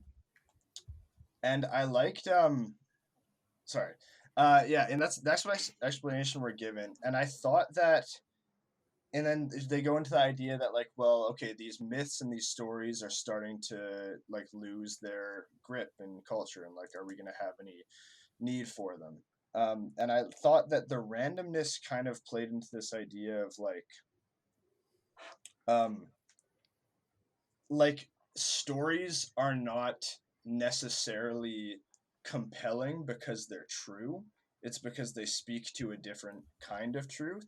So there are all these details, there's all this random shit, and it doesn't really matter if this happened or not, because that's not the point, and that's not the grip of a story. I have something else to say about it. I also thought that the movie was talking about fate and, like, finding meaning in just the various things that happen to you, and how, like, everyone has a story that from a certain perspective just seems like a random string of events, but when you get to the end, it feels like there was something there and a meaning was created in the process.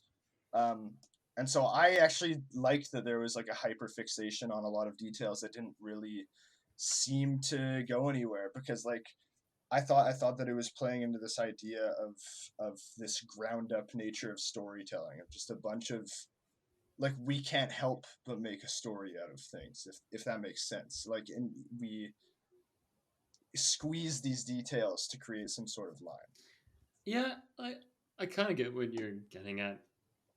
I also think, like, just like George Miller was like, hey, this movie is magic, so, like, let's just add some magic bits in there, and then the stuff he chose was just wild stuff. And I almost, like, there's some shots, especially towards the beginning, where I was like, is this supposed to be funny? Like, is this supposed to be a comedy? So, like, the first scene when the djinn has been escaped from the bottle, like, you just see you see Tilda Swinton's reaction to it, and then you cut to see what she's looking at, and it's like his giant foot in the doorway. That's funny. So it seems like it's supposed to be funny. I think it was meant to be. It doesn't, but it also, like, didn't play. Like, it was like, that's comical, but, like, I'm not laughing either. There was a couple of times where I was like, I don't know if I'm supposed to be laughing, because I'm not. Sure. It's not funny, but it also isn't serious. It was a weird middle ground. I think it's supposed to be, like, jarring. Like, I think you're supposed to watch this and be like, oh, like, what? Like, I think you're supposed to be struck by, oh, this is a very peculiar story. And so I think there are a lot of moments like that where you're supposed to just be like, oh, what? Yeah, I agree. Because like George Miller is known to do weird. That's sort of like his thing, to create the weird, the exotic. And I think in this movie, it's like he's given the budget and the freedom, and he just went to town, and I love that. I guess, yeah, like Mad Max kind of has randomness, like with that guy with the guitar and the flames. And is he blind or something? Like, I don't know. Like, remember that guy? The guy who's like on the truck playing his guitar in Mad Max Fury Road. I know what you're talking about. So I should have specified what movie. But, yeah, I don't know. I guess he does do random stuff, but I liked it in Mad Max. I don't know. That opening is very like. I felt like the opening couple of minutes, like it was very much like, okay, let's cut to the chase. There wasn't a lot of like. Remind me what happens right at the very beginning. Yeah, I think the first thing we see is the airplane, because Tilda Swinton's like, oh, this is a time. Oh, I swear this is true. This is the time when people were at the bottom of the ocean.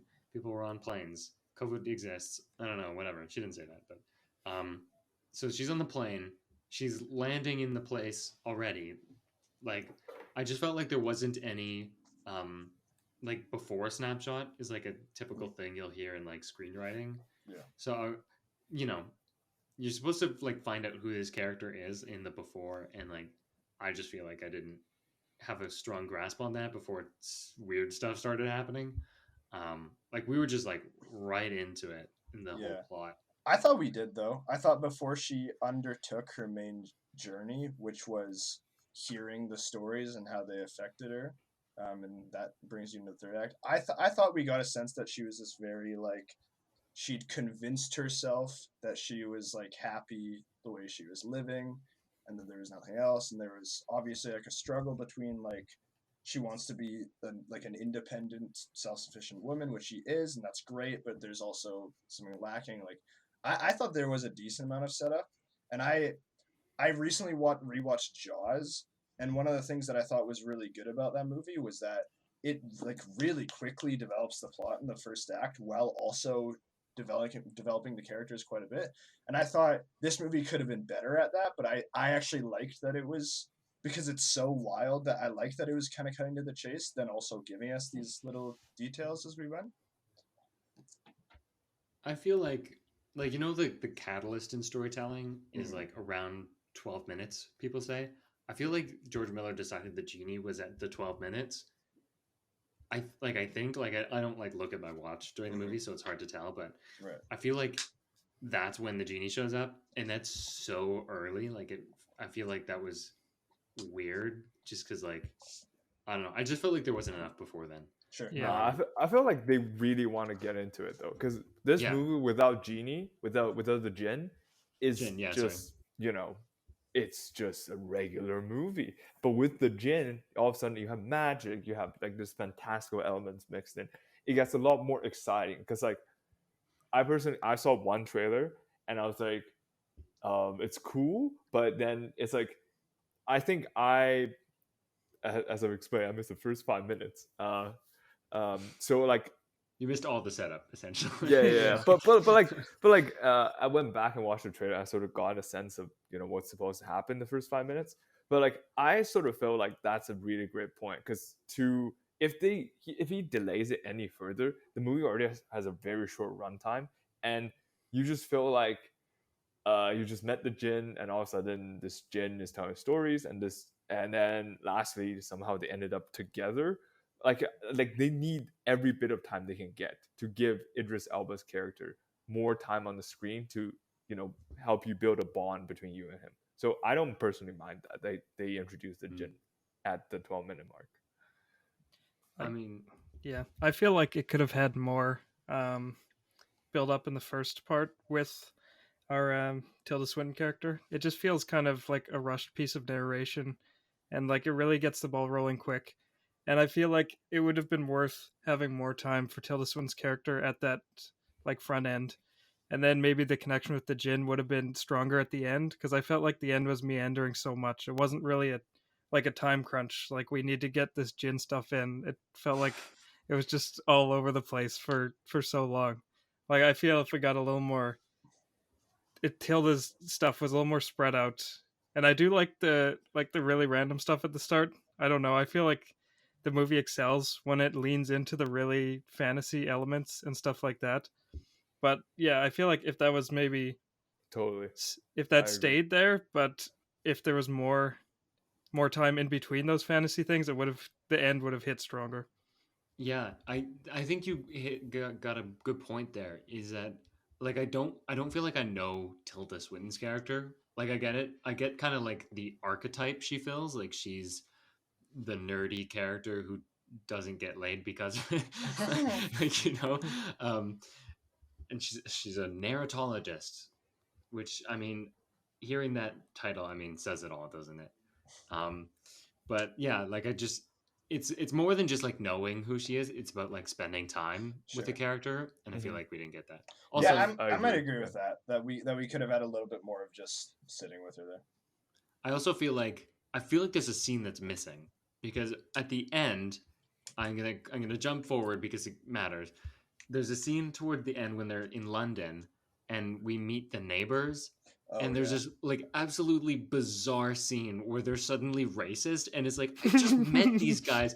Who are these people? Yeah. And then they're like, oh yeah, by the way, fuck brown people. Like I don't know, I forget what they say. That was out of control. They were going all Brexit on him. It was so random. Like they didn't even see the gin. Like they were just talking to her about that bullshit, and I was like, I don't know who these people are. This is weird. So I feel like there was a scene where Tilda was with the neighbors maybe in the beginning. I don't know. It's just random. Like I said, whole movie's random.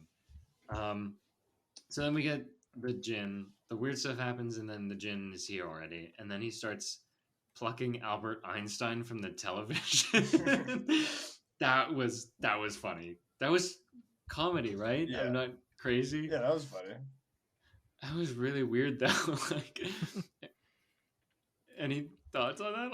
Like I don't know. It seemed like the djinn just showed up and they're trying to like establish that he's magical. It didn't really seem like it was anything more than that. I don't know if it really served a larger purpose, it being Albert Einstein or it coming from a TV or anything.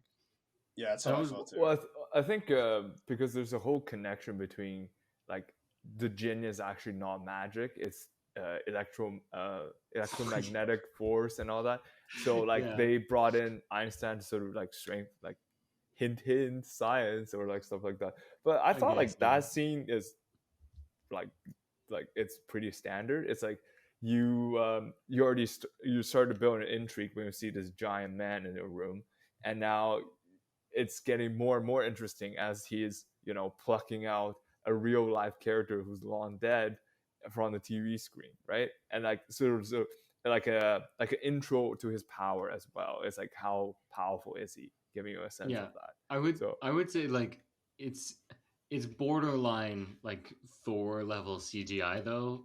I think maybe that's what bugged me about it. Like it was very like close to the CGI floating head.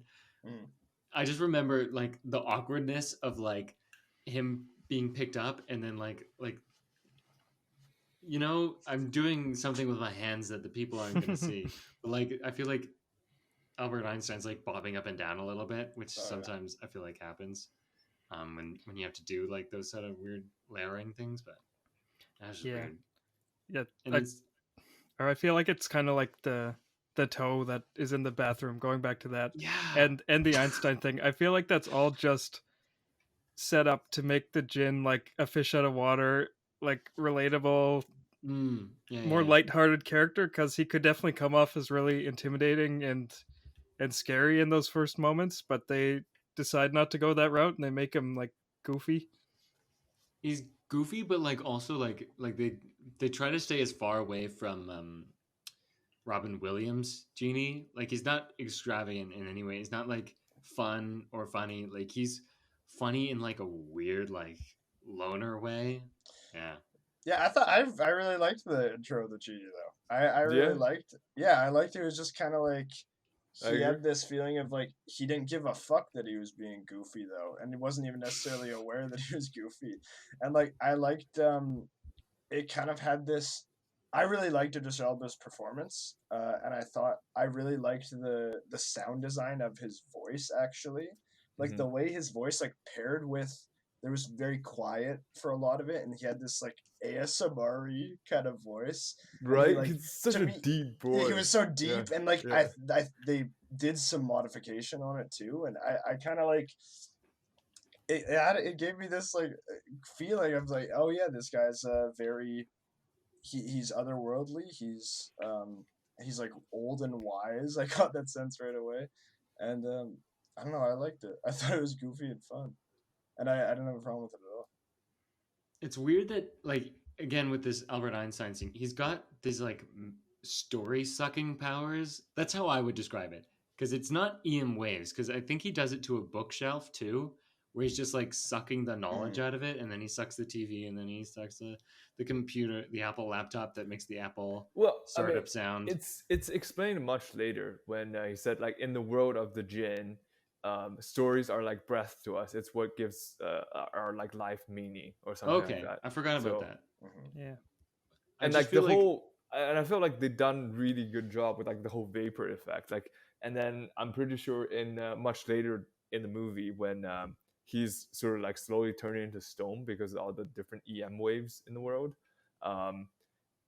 Like you can see like the camera. Well, it's either camera or CGI. It's probably CGI. Just focus it on the tiny little dust particles in the air. Like it, even though like there is a shot in every one of these scenes, like these particles are very in focus when it comes to these shots. I feel like the effects of this movie is well done in my opinion. Yeah, no, I remember the shot you're talking about. It was kind of cool how they. I was wondering what that was about, but I guess it was the hint that he was starting to dissolve or turn to dust. He was getting snapped. Yeah, I thought all the visual effects were like used really sparingly, but used sparingly in that it made them believable and felt like part of the world. And it probably was not like a major crunch for the or the visual effects artists, so they actually had an ability to do it, unlike these super VFX heavy movies. Yeah, I think I don't know. There wasn't like the Jinn wasn't like over the top with his powers, but I think most of the flashback scenes were using CGI that you might not have noticed. Like all of the like landscapes, that was definitely CGI. There was no like practical sets for like most of those places. And like I felt like I could tell. I liked it though. I thought it was supposed to be like an impressionistic vision. I didn't think it was supposed to be like very photoreal. And I liked it. I don't know if I would go as like impressionistic. Has to be like pretty I know that's not the right word, but I just mean like it's not supposed to be real looking. Like I thought it was supposed to look stylized. Like when I think the moment for me that I really bought like the CGI style of the movie is when when fucking Shiba was having sex for the first. Definitely a PG moment, by the way. That one I was like, oh yeah, that's PG. That's probably PG. It's just so smooth as just like the guy picking up a little, what do you call these, a bottle, bottle, whatever. Okay, picks up a bottle, does his hand thing, and then Idris Elba's character slowly starts dissolving, and then eventually he like did another like whirl movement, and then like a ribbon fell on, and then did like a tie-ish thing. That moment was so clean and just like looks amazing visually. Like how like Wes Anderson movies give you like because they look so nice visually, right? Like you sort of get a kick out of just watching like the visual symmetry and the parallels and everything. This movie did the same thing to me. Like some of the visual moments look beautiful. Magic yarn, sometimes the CGI worked for me. Back to like the beginning. Why does she use her toothbrush to clean off dirt? Is that like a special toothbrush for the dirt, or is that the one that she puts in her mouth later? Bruh, that's your question? That's my question. I'm asking the real questions here. I think it's the idea she's so concerned with, like, I mean, it's not her work, but because it's not like literally what she does, but she's like so fascinated with these things that she's like, yeah, I'll fucking use my toothbrush or whatever. I didn't even see dirt on it. Like she picks it up and I got that once it started coming off, but like it's not like a visually dirty bottle. Like it looks clean, and then she's like scrubbing it. I'm like, why are you doing that? And then the dirt falls off. I'm like, oh, I guess it was dirt.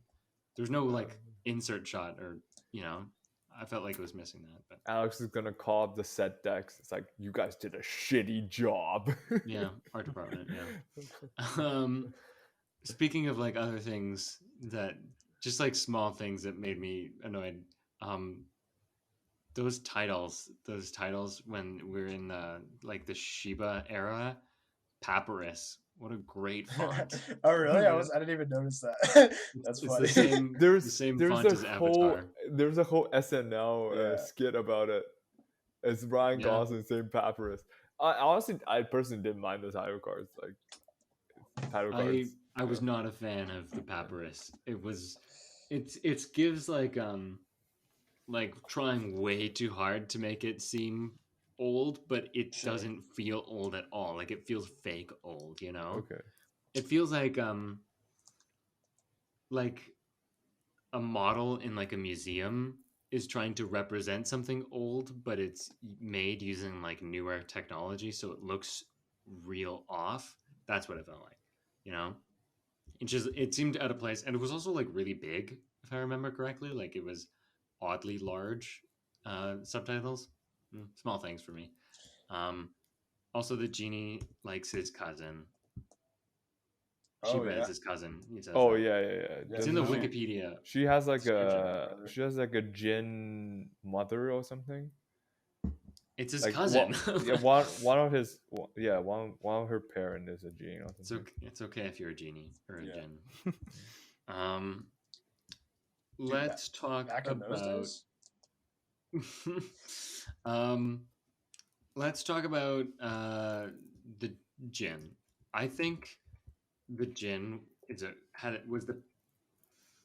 I think it had potential to have like a fascinating story, but I never felt that it was fascinating.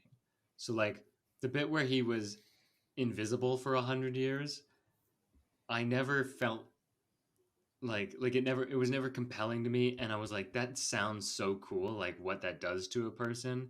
But you never even see him. I mean, I guess because he's invisible, but like you only see that bit through his POV. What else? And he's like immortal, and he keeps getting trapped in bottles because he's a simp.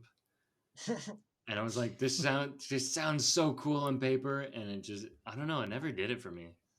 I thought it could have been cool. I think that I have a general critique of both characters where like I think that like we're supposed to see, like the movie is structured in a way that we're supposed to hear the stories and then see how they're affecting both characters. And I didn't have I agree with you that like we didn't see enough of like the individual effects of these things in the genie, and like going forward because the genie feels like it generally takes the same approach like every story, and it feels like it didn't learn from it.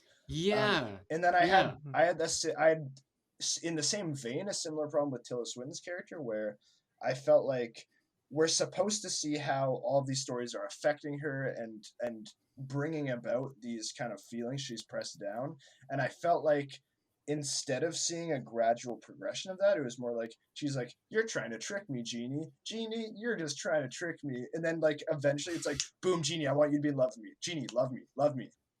And like I thought that was too sharp of a turn. So I actually, that's one of my general critiques of the movie, is that the balance between the flashback stuff and the real life stuff, I thought that could have been connected better and flowed more. It felt like sometimes they were just cutting back to real time to just remind us that that's what's happening. Yeah. I liked what he said. Like, I feel like we see all these flashbacks, and he's this character who's been around for 3,000 years, supposedly. But I never feel that way. Like, every time a flashback starts, it feels like this could have been the beginning. Like, I don't get the sense that those 100 years of invisibility didn't really do that much. It seems it doesn't have an effect on him. Yeah. No, I don't agree with that. Like Aidan, I agree with you that I think the sharp turn for I think, what is it, Alethea. Alethea, thank you. Like Great name. For her to, like, after listening to the story, it's like, I have a wish to make. I want you to love me, etc. That did feel a little abrupt for me, but that's about like the only like main plot moment that didn't really make sense for me.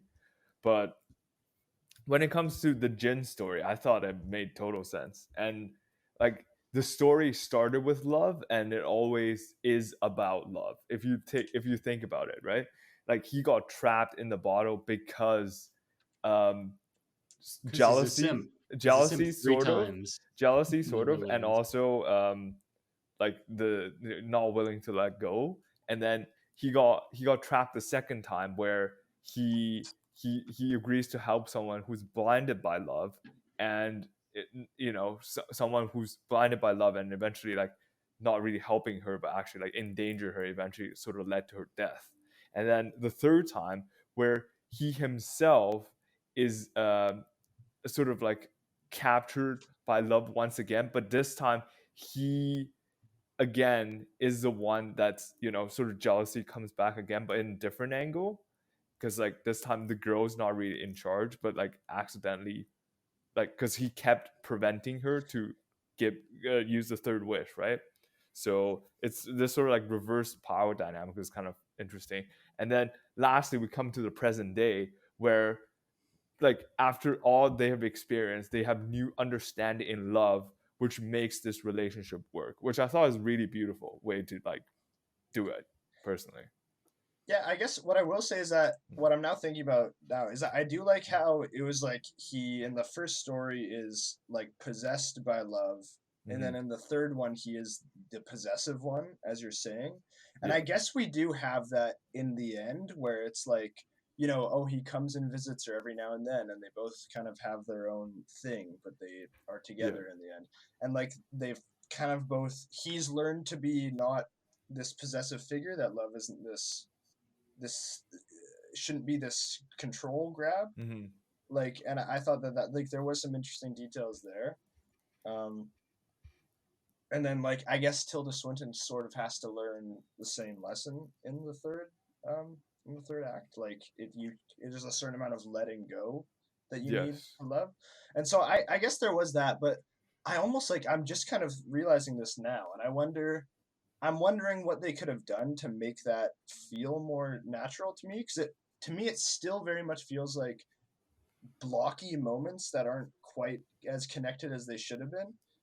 And I think that a lot of it has to do with like we just kind of see like the genie's anger, like in this frustration. Like we see like, oh, he's generally very calm, but then sometimes he gets mad and he's like, or not mad, but like frustrated and like, oh, I need to be released.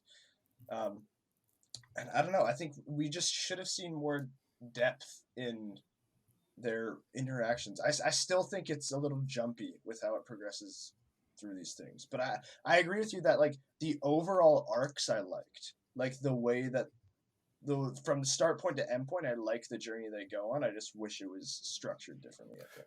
Well, I think like personally, okay, this is sort of jokingly, but not really. Like I think George Miller, when he started making this movie, he's just like, I want Idris Elba to be shirtless for half the film, and I want us to bathrobe. Yeah, and I want us to jump in 3 different time periods and 3 exotic locations. That's sort of like the baseline, and then he sort of started incorporating the plot later on. That's at least like how I felt about it. Because it's like say, this is based on a book. Yeah. I don't know. Okay, it is based on a book, but it's not like an original script. So. Okay. Like I agree with you, Aidan.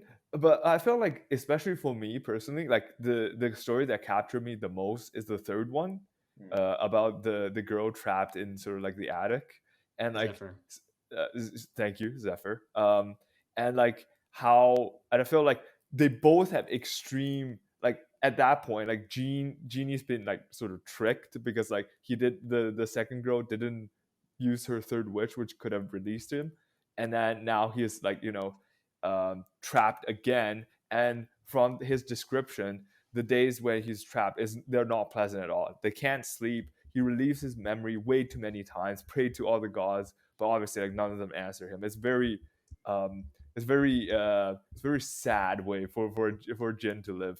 So like he's very committed at that point to get himself out.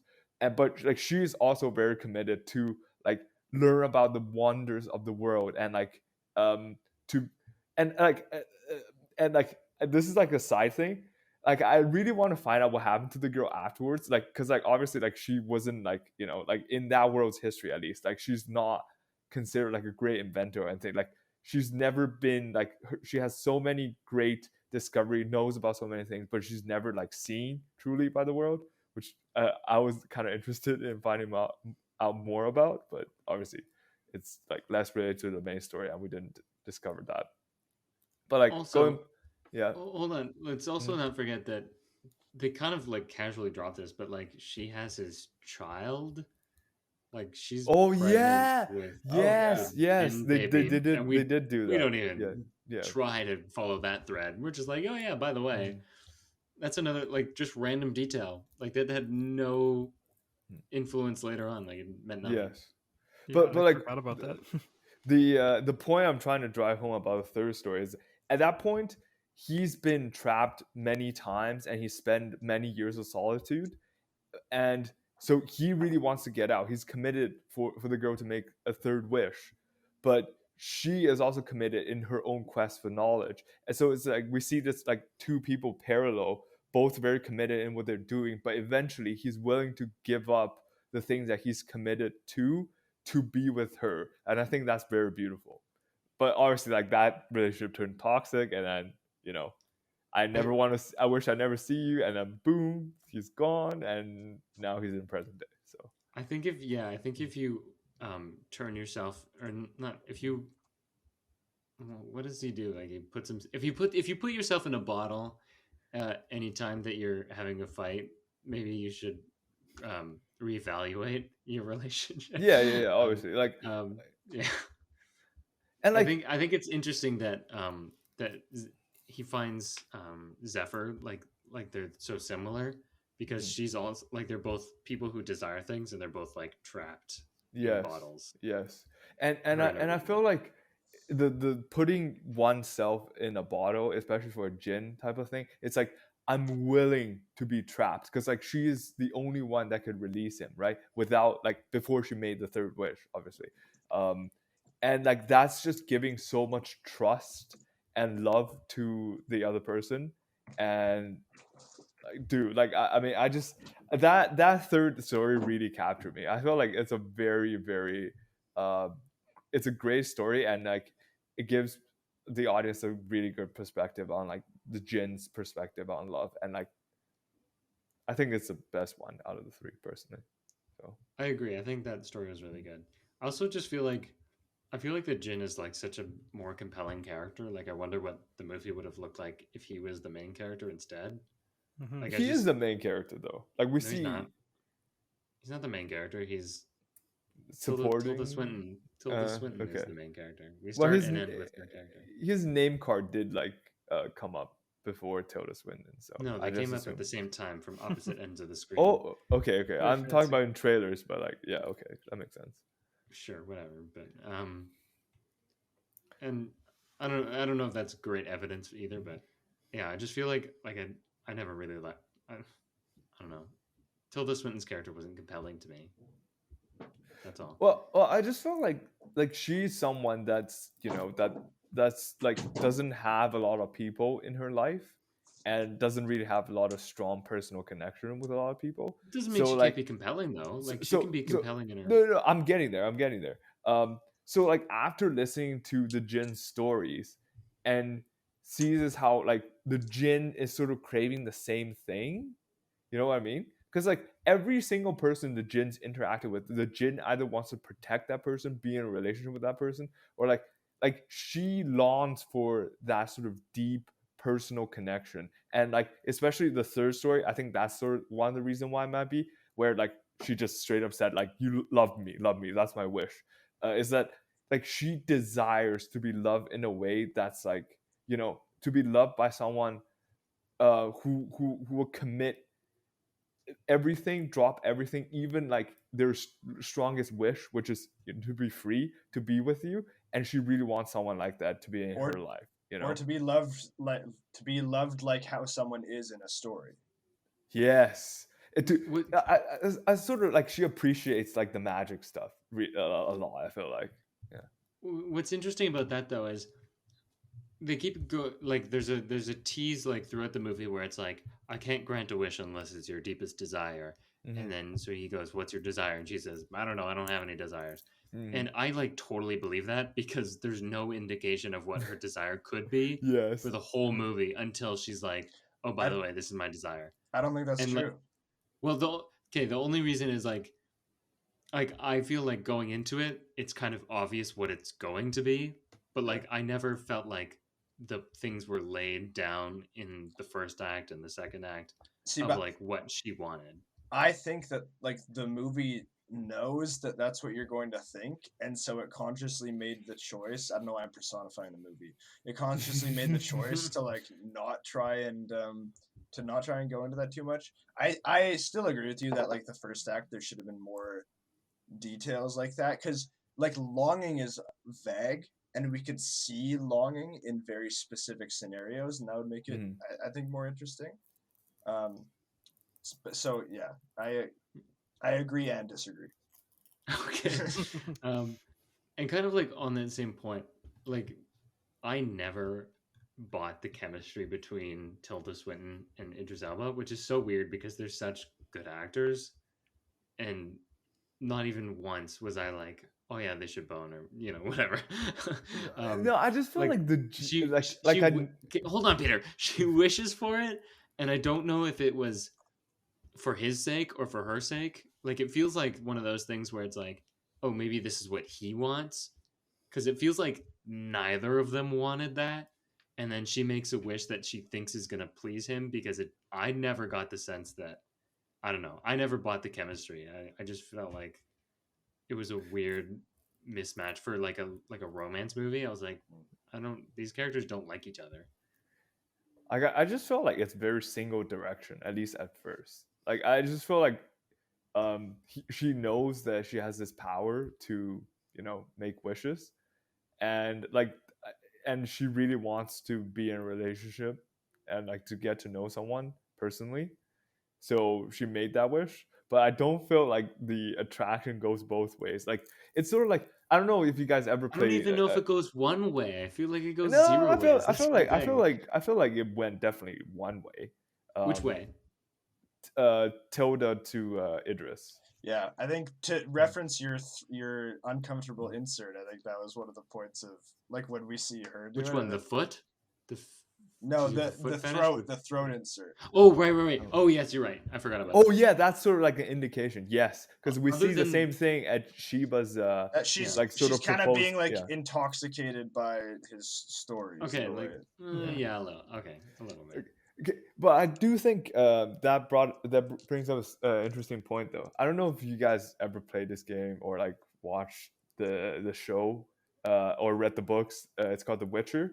And in the Witcher universe, there are two characters, Geralt and Yennefer, and there's this whole that they are supposed to be like romantic partners, but there's this whole thing that Geralt wished to a djinn to be bonded with Yennefer, and ever since Yennefer found out about this, she started questioning the nature of their relationship. It's like, is it real love between her and Geralt, or is it just because Geralt made wish to a djinn?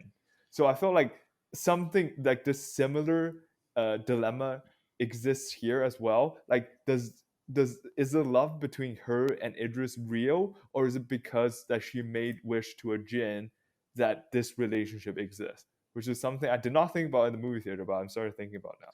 Yeah, and then I think the point at the end is supposed to be that like it turned into a real thing, but I think that didn't sell for me. Like I think I'm in the same boat as you guys, where like the third act of this movie really, I thought needed to be a lot stronger, and that was one of the reasons why I didn't quite buy the turn in the end of like now they truly love each other and it's not predicated on this wish or whatever. I didn't even like seeing that third act, I didn't even feel that they loved each other then. Like they just seemed like two people who were hanging out with each other. Like Well, I still did not buy it then. It's I might like agree with you. it's like because like Idris's Jin spent the whole movie trying to fight for his freedom, and well, he's obviously given up on that a couple of times. But then eventually, he willingly comes back from the realm of the Jinn to be with her in a world where he is technically in danger because so many EM waves all around him. And he always stays, like as the narration says, stays longer than he should. Yeah. Like I think these are just indications that it is something real. It turned into something real, or I think these are all seeds of interesting things. I like what you said about the Geralt. Is his name actually Geralt, or is it just Gerald? Gerald is a real name. Geralt, because it's a Polish novel, so names are. Okay. If it's Polish, like I don't know the Poles rules, but back to this movie. I feel like there's like seeds of an interesting story. I just really did not like the execution. So yeah, like the idea that like it's clear that he's trapped in this relationship again, where like she's wished him to love her even though he probably didn't and wasn't going to, and then like the third act is both so quick and so long. Like I never get that he feels trapped. Like he's just fine one moment and then dying the next. Yeah. Yes. And it's about EM waves. Okay, I'm gonna get into this right now. Shut up about EM waves. I don't care. Please stop talking about them. It's one of these like things where they're trying to mismatch magic with the real world and like trying to make it insightful. Oh, and there's that one bit where like title cards show up and it goes step 1 EM waves, step 2 something inorganic matter, step 3 particles, step 4 I didn't get that shit at all. It was so random. It's like, why are we doing this? It's the formation of a Jinn. That's what it's. But why? Why are you showing me this? It didn't add anything. And oh man, every time they talked about EM waves, I'm like, stop talking about EM waves. It really bugged me. I don't know why. It was like I felt like it's an interesting gimmick though, because at least like that made the airport scene very interesting, and it gave Idris's character a real reason for the longest time. Well, because it's X-ray, and she thought like it could hurt him. We didn't know. We didn't know that EM waves hurt him. We didn't know his weakness was EM waves. You know what it reminds me of? It reminds me of Megamind. Do you remember Megamind, the movie? With which part? It's the part where. No, it's the part. No, the fish head. What does that have anything to do with anything? Well, it's like the fish in the fishbowl, who's like a head to a mech. What are you talking about? That is in the movie. Okay, you're what about the fish head? What are you talking about? That is in the movie. I know fish head is in the movie, but has to have to do with what I'm talking about. Okay, never mind. Waves. Anyways, yeah. So it's when what's the Superman's name? The Superman character is pretending to die, and he goes, "Oh no, you figured out my weakness, copper." And he goes, "Copper?" That's what this feels like. It's like your weakness is EM waves. And then like the X-ray scene was so weird, and she was so freaked out about putting a salt shaker. I was like, why? First of all, why do they care if a salt shaker that's made of glass that's clearly empty? Yeah, I don't know. She was being sus as fuck about it, though. Like, yes, to a certain point, I get where they'd be like, "All right, let's check this thing out." True. This must be some weird salt shaker if she's being so weird about it. But also, how do those machines work? Those gates that you have to walk through? I thought they were metal detectors, but I guess I'm wrong, that's the glass there are shaker, metal detectors. They just pick up on glass. At airports, they do make you take off like not metal stuff too. Yeah, like they say like, oh, empty your pockets. Well, they're trying to like decrease the number of layers between you and the metal, but I thought they were metal detectors, so I was like, why is it picking up a salt shaker? I don't know. That whole scene just didn't have any tension. Like you knew that he wasn't going to die in airport security, so why are we doing this? And that's the end of the movie. I mean, I guess they're trying to showcase how much she cares for him. Yeah. But why did that scene need to be in the movie? Because it's like because it's like a movie about like It worked. But it's to contradict her attitude before. Like her attitude now, she's like almost obsessive about this thing that like she didn't give a fuck about at all for like the first part. Salt shakers? No, the gin and like love and longing and whatever. Like she's now has this very possessive idea of love and I need to cling to it. Like that's the point of the scene to me. Yeah, I was a weird scene for me. I don't know. What else? Wait, guys, remind me. In the second story, like the son who, after like his storyteller died, was too weak to lift the stone. How did he alcoholic. He died from alcohol abuse. Right. And it was like one of the prostitutes sat on the stone, broke it, and then threw it back in the ocean. And she had a funny name that I didn't even realize. Oh, okay. Never mind. Give me a second. Okay, cool. I just need to. I thought I missed something in that part, but I didn't. The Wikipedia article names her, and I had no idea she had a name. Mm-hmm. Do you want to guess what her name is? No, we probably won't guess correct anyway. It's 2 English words, so it's not like something. It's like 2 words. It's words. They're not names. It's like a nickname. I got nothing. Truck driver. Sugar Lump. Oh yes, Sugar Lump. Yes. That was in the movie. Remember that name? That was in the movie. It was like after the guy got named King. It's like and his favorite one got named like the governor or something, named Sugar Lump. Yes, I remember laughing at that. One of those random details. That reminds me of my favorite line in the movie, and I think I wrote it down correctly. The Jinn says, they were just talking about how that son likes voluptuous women, and the Jinn says, "My fate turns specifically on this fetish." What a great line! Yeah, that was fire.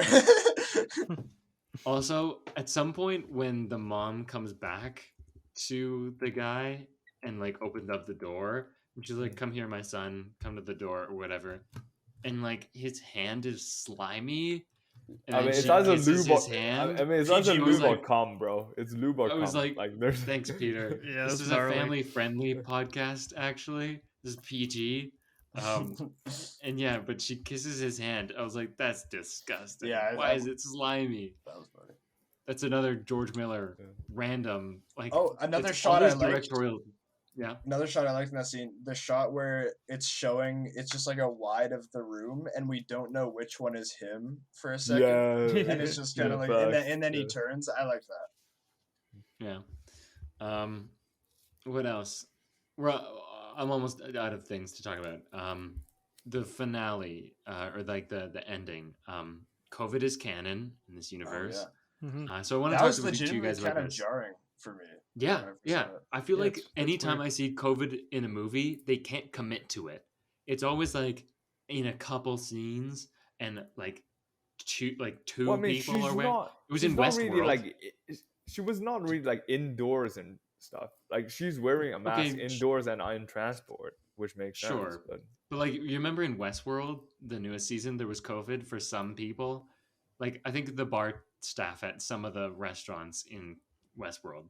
But like it's never consistent, and it's always like I didn't notice to be honest in Westworld. It's not like one of those.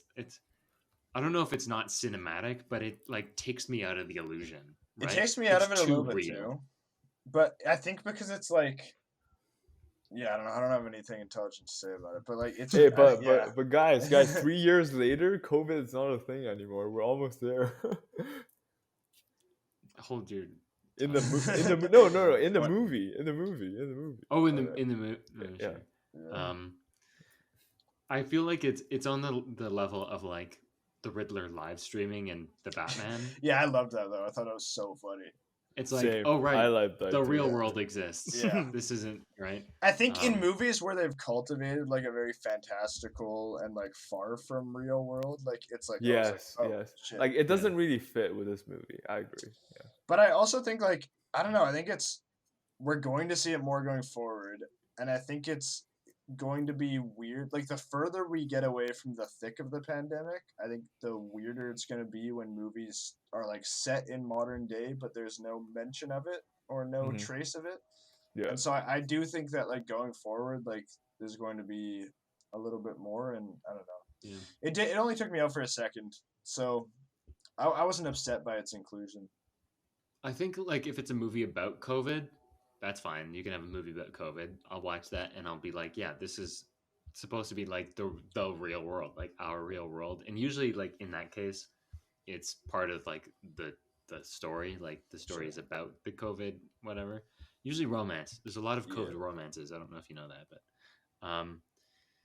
but yeah, like, and I mean before this, like people did mask before, like so I don't know. Yeah. If you go back and like I remember The Big Short, one of the main characters wears a mask. Oh yeah. Brad Pitt's character wears a mask, I'm pretty sure, at some point. So I don't know. Let's talk. We've alluded to this already, but let's talk about the third act as a whole. I like to call it 3,000 years of false endings. Yeah. Because like Yeah. at least 4 different times they fade to black, which seems like the ending, and then it's not, and then Yeah, they do it again and again and again. Yeah, it's Yeah, I like, feel it's that like, too. I it's feel like that too. Return of the King, or is that the third Lord of the Rings movie, the one that has 4 million endings?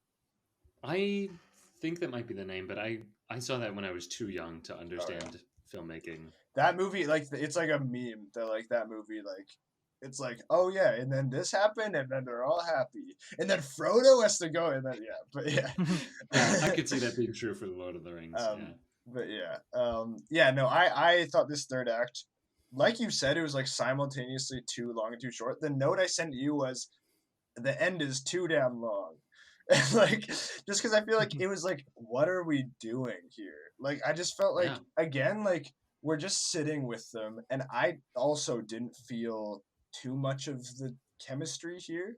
Like, I felt like I was really, really into the movie up to this point. Like, I know that you guys weren't as much necessarily, but like the story stuff, I was like, this is really cool. I like this. And then it was like just this weird point where it felt like a bunch of things were happening, and the movie just felt like it needed to be longer to get to the point. Whereas like it really didn't have that much to do or say in this third act. And then the turn to like, oh, he's suddenly fucked, and then what even happens? There's another Tilda Swinton character turn that was just very, very abrupt. Like she's just suddenly different. And Was it in the coffee shop? She was typing at the coffee shop. It's near the end, but it's one like her attitude just like rapidly changes about it, and I was like, okay. Was it the very end when she's writing in the book at the park? No, I think it's still when the djinn is there. I think it might have been something that struck me when the djinn was like turning to stone and stuff. I think it's that she like very sudden. It might have been that she very suddenly was like able to release him. Like it just felt like very unceremonious and like.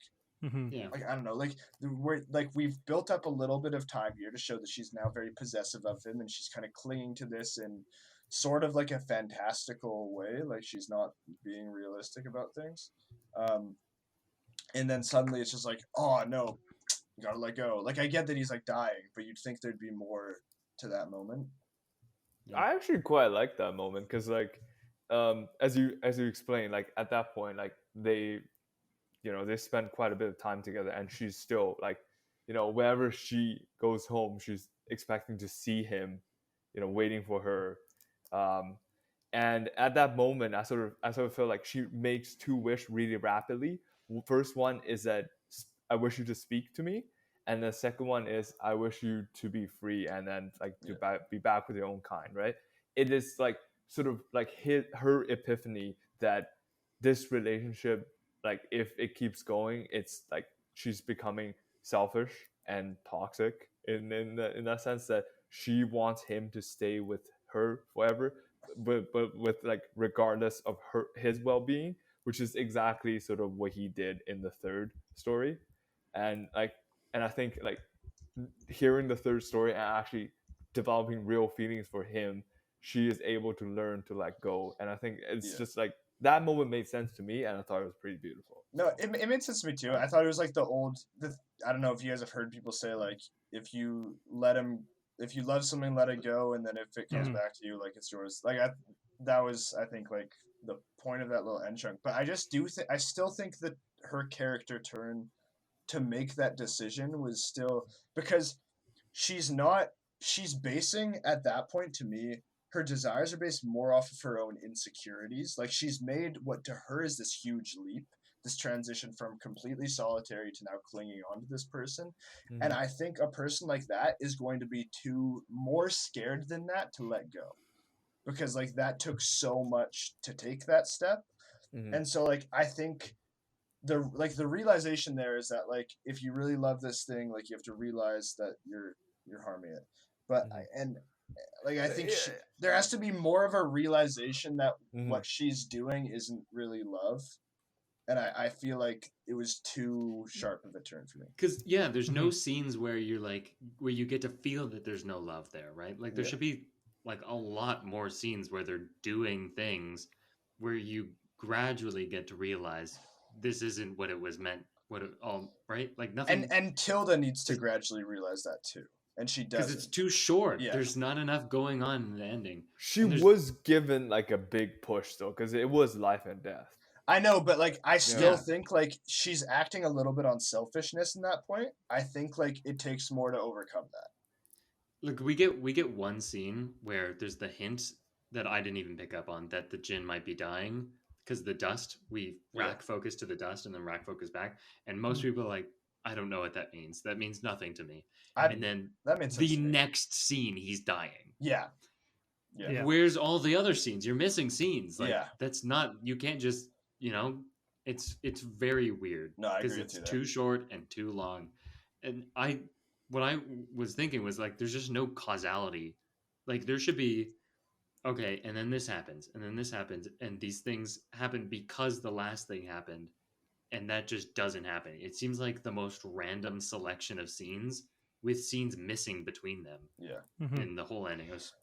I do think to an extent that effect was intentional and I still think it wasn't executed super well, but like it's like what we were talking about, and we can go into like stories and storytelling, how like when you're talking about the details of a story, like, or I will say real life, when you're talking about real life and you're recounting a real life story, like it's going to be someone's real life experience is this random kind of non-causal link of events that you trace a through line through. And I thought that it was trying to make a point of like things that like what is significant and what will be significant is not necessarily obvious. Like when a person receives a story, they are also kind of writing it in a sense, and that they are picking out what is important and what the meaning is. I see what you're trying to say. Yeah. And I feel like the movie is trying to like you see this in the flashbacks where we have all these random moments that like all these kind of grand things that happen, and then they don't matter, like we've been talking about. But then these like little things here and there do matter. And I feel like the movie was trying to replicate that a little bit, where you're supposed to kind of parse out like your own story from this just splatter. But I don't think it was done super, super well. But I appreciate tackling that idea. And if that were the case, like this movie would be 2 hours, 2.5 hours, 3 hours. If it was truly everything and there was no selection of what was, because I think what you're getting at is like life is like a rock, and you have to create a story, or like it's like I can only think of like Michelangelo, right? Where it's like he didn't create the statue, he had to find it, or like I forget what he says. Some sculptor is like, I was just finding what was there. The story is in the rock. You have to just shave away the details to find what is in the rock already. And I feel like that's a neat idea that I didn't get from this movie. Like, I think this movie it's almost like Everything Everywhere All at Once, in a sense, where like the whole story is really big, but if you really look at the core of the story, Everything Everywhere All at Once, it's the story about family. And this one is like, despite the setting and the locations we visit, the time we travel, this all gives out a sense of an epic, but the story is still it's a really short simple. Epic. Yeah. Epics are long movies. Totally. Yeah. like they're set in this like huge historic, both in terms of historic, in terms of time, and also in terms of location, like this huge backdrop, but the story is very simple. It's about this Jin's life and how he's trying to escape his prisoners, and about discovering love, which I think yeah. Sorry, finish your thought. Yeah. Like I think it's a neat concept. I don't think it's like obviously like in epics, like things are messy, right? Like it's not just always everything happened to serve the story, but it's also what makes these stories fantastical and also real, in my opinion. So I saw Lawrence of Arabia. I think they're needed. So I saw Lawrence of Arabia for the first time this summer, and it's very much an epic. It's, what is it, almost 4 hours long, I think. It's very long. Yes. So that one I can pretty well remember distinctly. Is every single scene is important to the story, and it deserves to be in the movie. And I think this movie, 3,000 Years, should have been an epic, because then every genie story gets its due time, and like I feel like it's a grand scale movie that was forced into a shorter than average movie. Like it's I would love 2 hours if long. the movie could be a little longer, for sure. And then maybe you actually get to like learn who these characters are by spending time with them. And I think the story of the Jinn is an epic, and it's treated like very, very quick montage, kind of, not montage, but I wouldn't say they're quick though. Yeah. Like, it's okay. It's large portions of the movie, but it still like feels like they're glossing over. I would appreciate if they level it up and spend more time with the stories, but the way they're currently handling it makes sense for what the story for the story they're trying to tell right now. Yeah, is my take. So yeah, one thing about wishes, I feel like, okay, two things about wishes. One, there's a scene in the trailer. It's in the real movie too, but where she says, "I wish I had never met you," and it seems like that's gonna be like a big thing in the movie. And then literally he's like, "Don't say that," and she's like, "Okay," and then the wish doesn't happen. Mm-hmm. And I thought like that's such a cool thing. Like, oh, if they never met, what does happen? And we don't explore that. And I thought that would have been so cool. And that could have been like a discussion of longing and whatever. Mm-hmm. But I'm sure, I don't know. I feel like that was a missed opportunity. And then also about wishes, I feel like in a story with a Jinn where you get 3 wishes, if you don't wish for the freedom for that third wish, I mean, you're kind of an asshole. So like, that's gonna happen. Oh no, the third wish is a given. So it's really the first 2 wishes where you're like, who knows what's gonna happen? He is released right away as soon as the person makes the third wish. Yeah. As soon as he regardless, 3 wishes, well, then what's her third wish? Her third wish is for the Jinn to survive and get the fuck out. But that's because like the idea is that in the end, that's what her deepest desire is. Yeah, like, that's the idea. So that's why she wishes for it as her. But you just said that like he would have been released free anyways by that third wish. Like if the third wish was anything random, but she cannot wish. She cannot wish for anything random though. She needs to wish for what she deeply. Could have desired a hamburger, like. Yeah, that's not your these rules are desire, really, though. These rules are really unclear. I feel like Aladdin did it better. Because it's like an emotional thing, man. Like it's like, sure, everyone would love some money, but like, are you like craving? Are you willing to like die? Like, are you dying to wish to get some cash? Like, I don't think you have to be dying for something to get it. I liked what they were going for, but I think they should have executed it. I don't think you need more rules than that. It's literally just like. But you're saying there's 2 different ways to free a genie. Either you wish for their freedom, no, or you just don't. Do 3 random wishes. Well, he's free anyways, but it's just the wishes that have a requirement. It's like because like she did that earlier on in the movie. It's like, oh, I want your headache to be gone. I want to have this snack over here. And but the genie literally told him that it does not work like that. You need to wish for something that is your deepest desire. I want a lightsaber. Can I get that? Like, I don't know. Is that your deepest desire? No, I thought the rules were Hell fine. yeah. I thought the rules were fine. I just felt like I like the turn in the end that like like her deepest desire becomes about him, but I think we didn't see enough of, again, we didn't see her love of him become a genuine love instead of operating out of a like an insecurity. Yeah, so that's why it seemed to work for me, but I thought the rules were fine. Dude, Alex, stop trying to like pick on the most random things so you can shit on this movie. This is why I have a podcast. This is the whole point. Okay, I'm gonna last nitpick this movie before we end it. Like it's one of the very last things that happens in the movie. Some kid kicks a soccer ball at the gym, that was a nice and then one. He kicks it over his head, and then bounce over the lamppost, and then bounce back, and then bounce back. It's like an arcade machine, pinball, like ding, ding, ding, ding, ding, all over the place. And then what? That was fun. What a random moment to end the movie on. It's very George Miller. Or is that his name? I'm already forgetting. Yeah, George Miller. Like if random Dude, it's is like his literally thing, like everything you disagree with. It's like, it's a George Miller thing. Maybe. Well, I didn't know that was his thing. Like it's just so weird.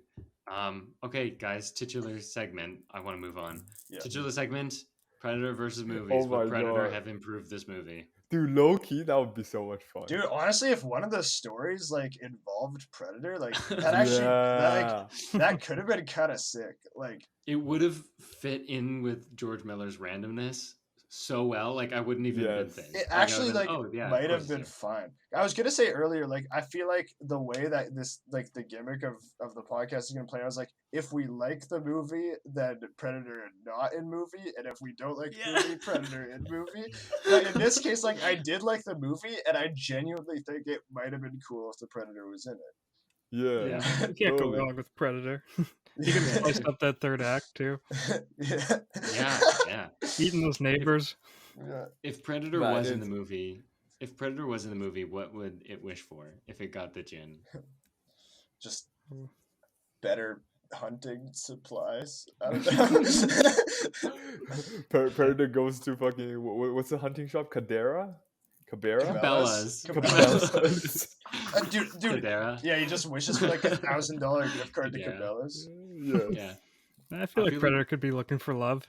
He looks like a guy that wasn't lost love. Everyone's looking for love in this movie. I feel like Predator would look for a planet of things it could hunt, like really tough things. Yeah, and all expenses paid vacation for Predator. Okay, that's enough of that. Next segment, one of our last recommendations. What have people been watching or consuming? Let's keep it brief. We've been here forever already. So, Parker, why don't you start? Yeah. I don't know. I haven't been watching too many movies recently. I've been watching some TV though. Severance on Apple TV. I don't know if any of you guys have seen Severance. I haven't watched it yet. It's on my list though. Crazy good. I can't recommend it enough. And then I finished that one off, so I've been watching The Boys, catching up on the new season of that. And big fan. I've got one episode left in season 3, but I have a feeling that it's gonna knock it out of the park. So that's what I've been watching, man. The season 3 finale is pretty explosive. Yeah, great joke. Oh man. Is that it for Parker? Yeah, that's pretty much all I've been watching recently. Cool. Peter, what about you? For me personally, I did watch She-Hulk, but I did not watch last week's episodes. I need to do that. And I also been watching House of Dragon every week. It's been great. I'm a big fan of lore in general, and this whole show is pretty much about the lore of the Targaryen family. So it's been great. I've been enjoying the show and looking forward to watch today's episode. Oh yeah, well. Maybe it's kind of late where you are, but yeah, no, not happening today. Yeah, that's it for you. Yes. Aidan, what about you? Yeah, I have this like really new wild movie that's come out recently, Jaws.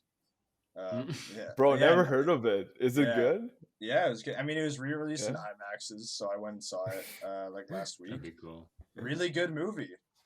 Hot take here: Jaws is really well made. Have you seen it before? I had seen it not for a long time though. I was probably like 10 when I saw it.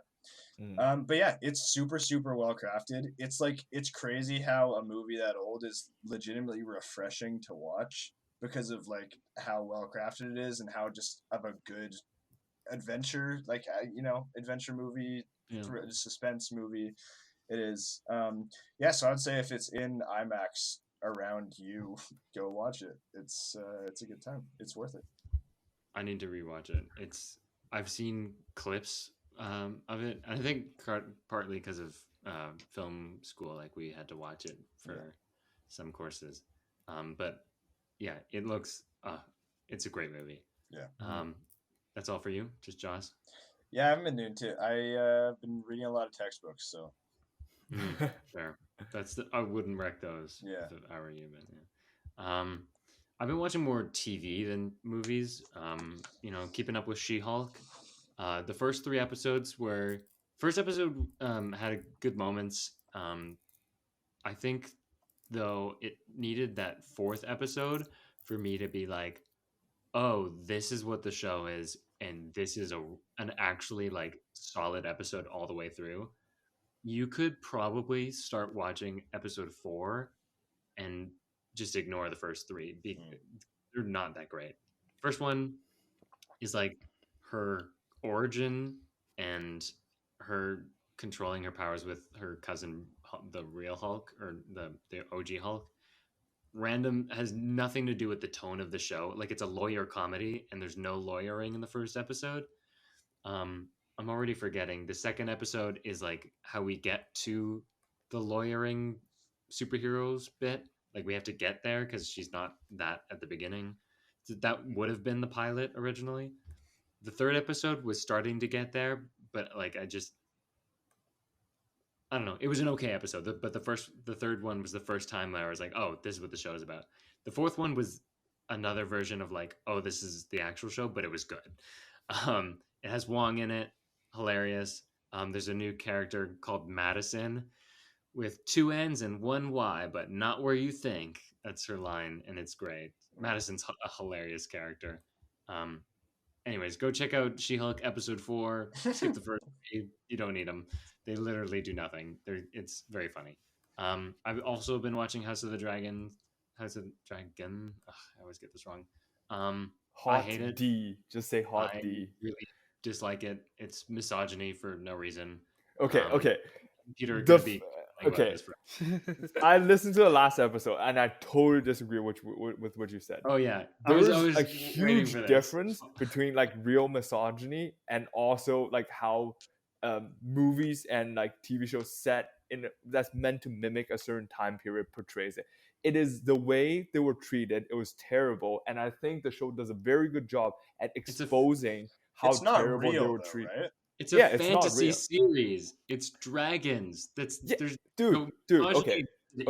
Our world. Hear me out. They I think first episode did a very good job of showcasing how poorly women were treated in the world, in that world, and it did a very good job. Because like a show can showcase that and just be neutral about it, but the show made the deliberate effort to make the audience sympathize and showcase how terrible these things were. So what happened was in the first episode, a woman was forced to do a C-section, and back then, because they don't have the technology, the C-section. It's a fantasy show. You're driving me crazy. Okay. There's no. They are choosing everything that they put in. Exactly, like it's meant to be set in the medieval time period. That's not what I'm saying. Okay, I don't agree with that at all. Like, just the fact that it has dragons does not mean that it needs to have robots. Like, it is meant to be set in this medieval world. I don't understand your point at all. Like, I don't understand. Like, just because it's a fantasy does not mean that it requires like actual sci-fi technology to be in there. No, but it does mean that they can't rely on, this is how things were to justify the content of this show. What? That doesn't make any sense to me. Because it didn't happen. It's a fantasy series. Everything in it is fiction. So when you say things used to be misogynistic, you mean in our world. But it is meant to be. Okay, like George R. R. Martin was it's not actually the Middle Ages. It's fake Middle Ages with dragons. But it is meant to be set in the Middle Ages. That's the whole point. We're supposed in a fictional world. Okay, but you're still picking. Why do you even watch fantasy if you want to have your fantasy world set up as perfect as, no misogyny, no racism. That's what adds nuance about it. Like, for example, the world of The Witcher, there's fucking racism everywhere. Dwarves, elves, all mistreated. Humans were on top. There's racism. And that's what adds conflict into the shows. That's what makes them interesting. Because they were fighting for their own rights, but because, like, you see this human perspective, you see this dwarf perspective, you see this elf perspective, and you're meant to, like, sympathize and see, like, the flaws in the system and how they were treated. But that's what makes the stories interesting. If everyone's living happily ever after, no one will want to read that story. At least I won't. You can have conflict without misogyny. I'm just saying, like, especially that first episode, it's like a really terrible scene. Like, I want gross. It's not okay. The way the show presents it. I would like the listeners decide them for themselves. Okay, I will present Our an 11 objective. listeners. Woo! So Some what of us happened in the are first us. episode was a woman was forced to undergo C-section. I don't have time for a recap. Okay, I gotta go to the bathroom, so I'm trying to run. I'm gonna finish up this episode. Dude, the thing is, you guys are pressing your own views onto listeners, and I won't stand by that. Okay, like, you like the show, and we don't, or I don't. I don't know if they've seen it. I haven't seen it. I just think, like, the general point of, like fantasy writers have complete control of what they put in, and when they take very serious things, like, it matters how they present it. And that's also, what my point is. Also, Peter, I'm the minority position. Most people are not saying bad things about the show. So, like, whatever. I don't want to keep going on this for today. Because, dude, the whole point later, is we see cruelty, we see misogyny, but it is not shown in a good light. It's not like the show is trying to promote violence.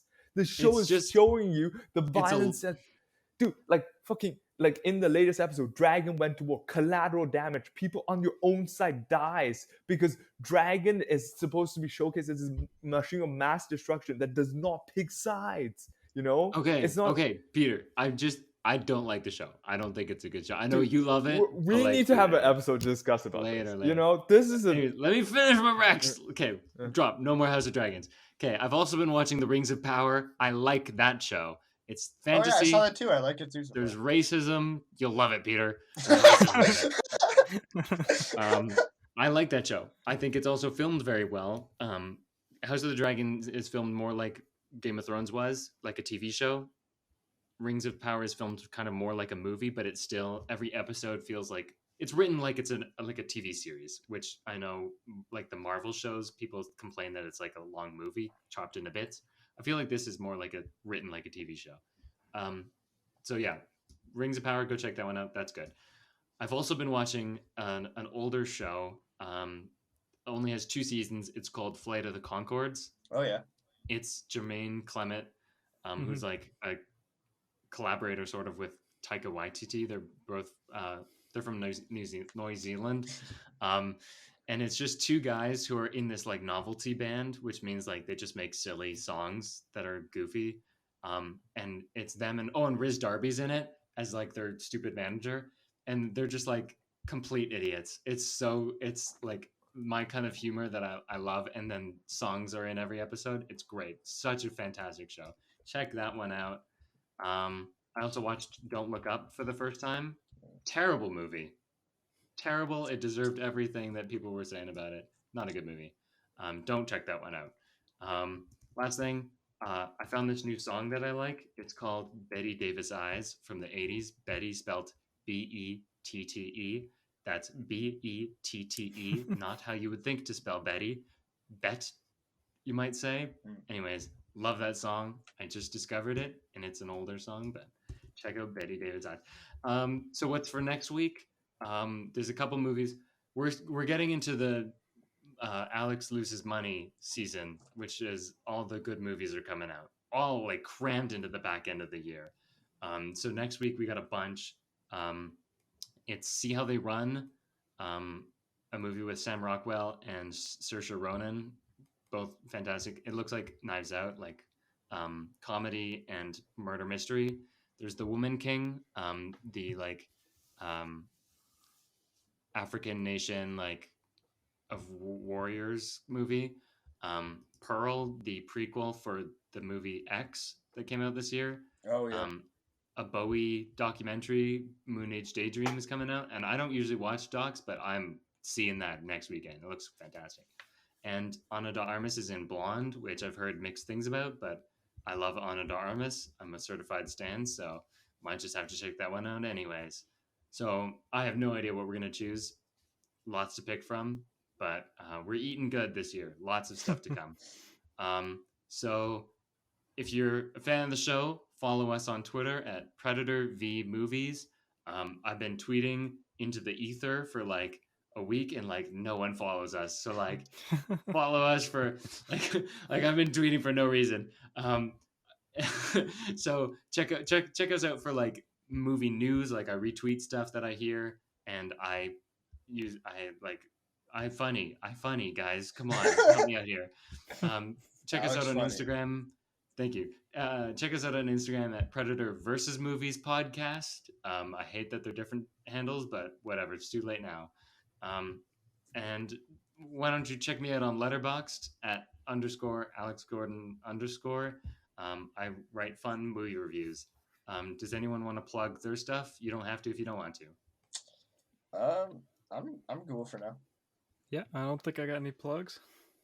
Dude, you sound like me. You sound like just Sean me. Evans right now. Do you know who that is? Sean Evans? No, I don't. I'm a clout chaser, and I'm proud of it. That's okay. So I was Alex. Come on, guys. I was Aidan. I was Parker. What was this I was thing about? You just say bye. Just say it. And I was Peter. Yeah. And this is Predator V Movies. I'm going. Goodbye. Thanks for listening. Bye.